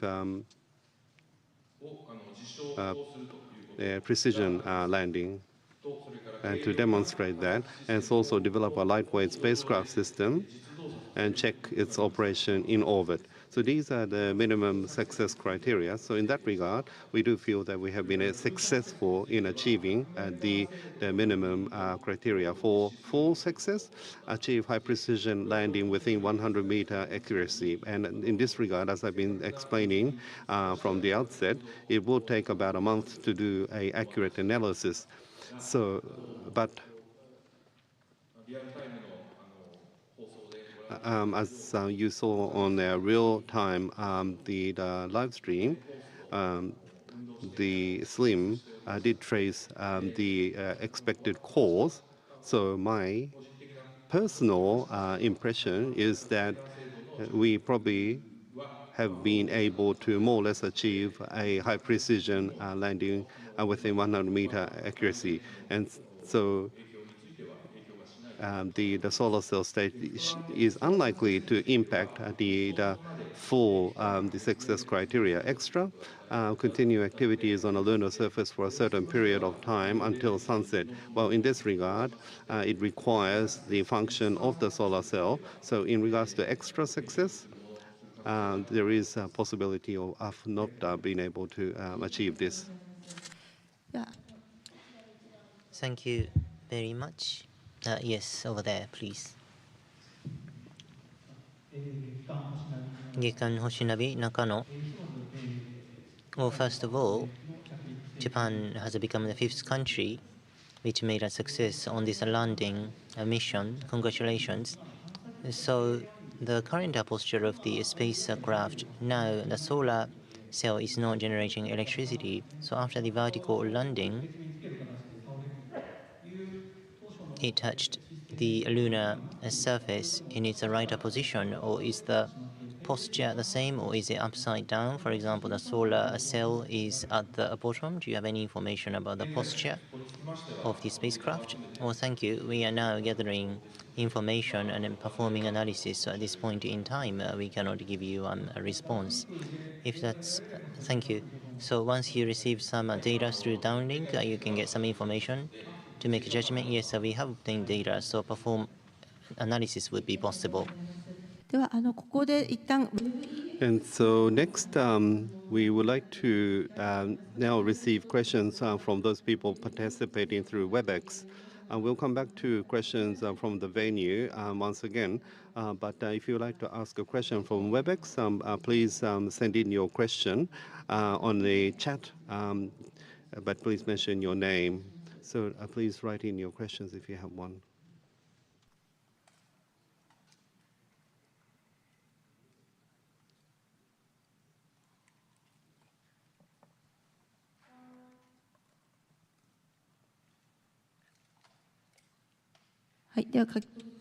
And I have now received a question. Yamanami-san from Yomiuri Shimbun. Please unmute yourself and ask your question. My name is Yamanami from Yomiuri Shimbun. Congratulations for today. Now, in relation to success criteria, I would like to ask a question. Now, in regards to the discussion of the attitude of the spacecraft, you need to look at that. But one of the landing for SLIM was, I think, a two-stage landing. If after a soft landing, if you did not achieve the desired position, so if the two-step landing method was not successful, then not being able to achieve the two-step landing, would that be considered negatively from the success criteria perspective? Well, as long as you read the success criteria, we have not given a definition in regards to two-stage landing or two-step landing. And so if we apply the success criteria as it's written, then we have likely have met the criteria for success. And we did not give a definition including the two-step landing. Okay, understood. Thank you. Thank you very much. The next question from WebX Mainichi Shimbun newspaper, Nagayama-san. Please go ahead. Nagayama of Mainichi Shimbun newspaper. Thank you very much for this opportunity and congratulations on your success today. Once again, my question would be that this time around, SLIM made a successful landing on the lunar surface. Going forward, the world is now competing very fiercely about the lunar exploration. What is the significance of this success? Could you please share your thoughts on this once again, Dr. Kuninaka? Well, thank you. As JAXA, ISAS, we are in technology development. What we do is technology development. So lunar exploration, for example, CRIPS, promoted by NASA, that is a commercial lunar transport service, and JAXA and IASA, we are not really focusing on that sort of area, but the technology obtained through this mission can be leveraged for a private sector. If some private sector companies want to use this technology, then we would like to proactively provide such a technology to them. That's the position or thinking of ours. So are we going to start a lunar transportation service? That is not something we have been considering at all. But from the viewpoint of industry development, we do have some motivation. What about President Yamakawa from the viewpoint of international cooperation? What is your assessment about this success? Thank you very much for your question. Well, earlier, 100-meter precision, was it realized or not? We still need 1 month more to make that assessment. But at any rate, this time around, we were able to gain some insight and knowledge as well as experience. Based upon them, it used to be that we were landing where we could. Now we are trying to land where we want. That is the slogan of the project, if you like. So if 100-meter precision has been successful, then as a result of this project, this technology has been established. And in relation to this, this is the very first time in the world that this was achieved. And the significance of this is that on a global basis across the globe, there is some fierce competition taking place about the access to the lunar surface. That's because sustainable lunar exploration activity is expected and sought after. And now the position of the crater used to be that it was a landing where it could as opposed to where it wants to. Going forward, it is more about exactly where in the crater we want to land such a high level of precision will be needed. So in that sense, sustainable lunar and lunar surface exploration, this will become a very important technology. So by obtaining such technology, of course, Japan's international competitiveness can be enhanced and acquired, and without technology background, it's not possible to provide international cooperation. So we'd like to promote international cooperation to this end. Thank you. Thank you very much. はい、ありがとうございます。 Thank you. Next, from WebEx, from Kyodo News, Sue-san. Apparently difficult to ask questions verbally, and so please allow me to read this. In regards to the multi-band camera, you have said that you try to operate this as quickly as possible, but can this be operated and acquire data even without the solar cell operating? And if it is only with battery, would it be that the amount of exploration that can be done would be limited in comparison to when the solar cell is generating electricity? Well, it can only operate while the electricity is available. So in terms of exploration time, the scope to which the exploration can be done could be narrowed based on this. But given the environment, we want to achieve the maximum scientific the achievement, and so we'll continue to make effort to enable to that. よろしかったでしょうか。 Thank you very much. Did that respond to the question? Thank you. There was a comment written in the chat saying thank you very much. So WebEx freelancer Torishima-san, over to you. Torishiba, freelance writer, congratulations on the successful landing. So I am aware that this is a detailed point. In the release statement, a solar cell is not generating electricity. That's the current situation. So the meaning of this is that is it absolutely zero electricity being generated, or electricity is generated but it's not enough for operation? Could you please share with us the nuance of this sentence? Well, we haven't looked at numbers, so we cannot quantify this. Having said that, we understand that there is no electricity being generated, not enough electricity for continuing activities. That's what we hear from the team. Thank you very much. I have a follow-up question. You mentioned that at this point in time, solar cell hardware problem may be solved, or if the angle of the some changes, the situation may be improved. The solar cell itself is intact, but it is generating no electricity. Is it the issue around the posture or attitude? Do you have any evidence to make such a call or judgment?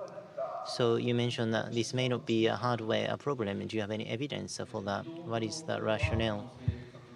Thank you. On the orbital trajectory, including the solar cell, it is working appropriately.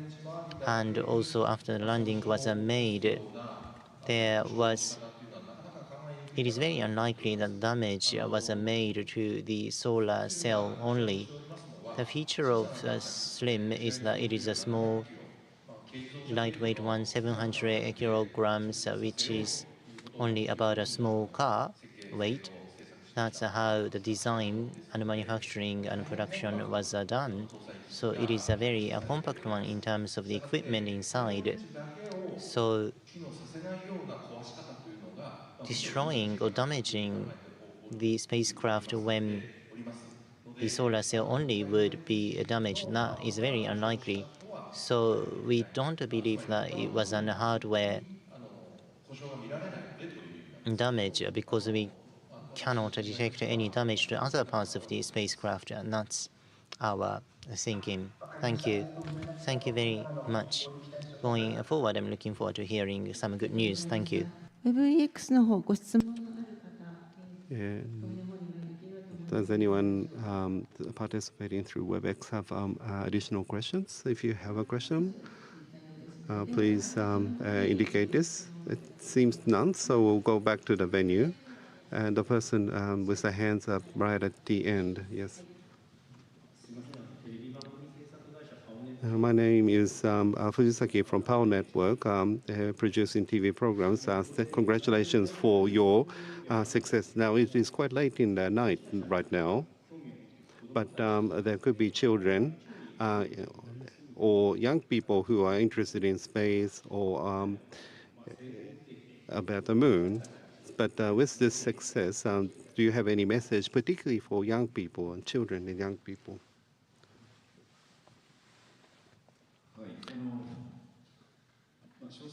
Well, for the details, we still have to analyze the data going forward. But as I have said, we have made a landing. We have been able to establish communication. So in that regard, we are relieved for now. The SLIM project, or what the JAXA ISS has always been saying, is landing on the moon itself is of a very difficult technology. And so doing something that is challenging like this, making efforts, making challenges to something that is not all that easy is very important. So that's the first point. And children who will be our future. I really do hope that children is going to try to make challenges to areas of interest, areas that one wants to engage in. Now, in the outer space area, there is intensive competition, but it's also an area where collaboration is essential. So this is an area that requires both competition and collaboration. And in that regard, the base technology, base knowledge, base know-how, unless you have that, unless you have these, it's difficult to engage in neither competition nor collaboration. So in that regard, going forward, we do want to, link with various countries in the future. And children who want to, be engaged with the countries outside Japan, then the know-how and experience that will become the basis of that kind of interaction, I think is very important.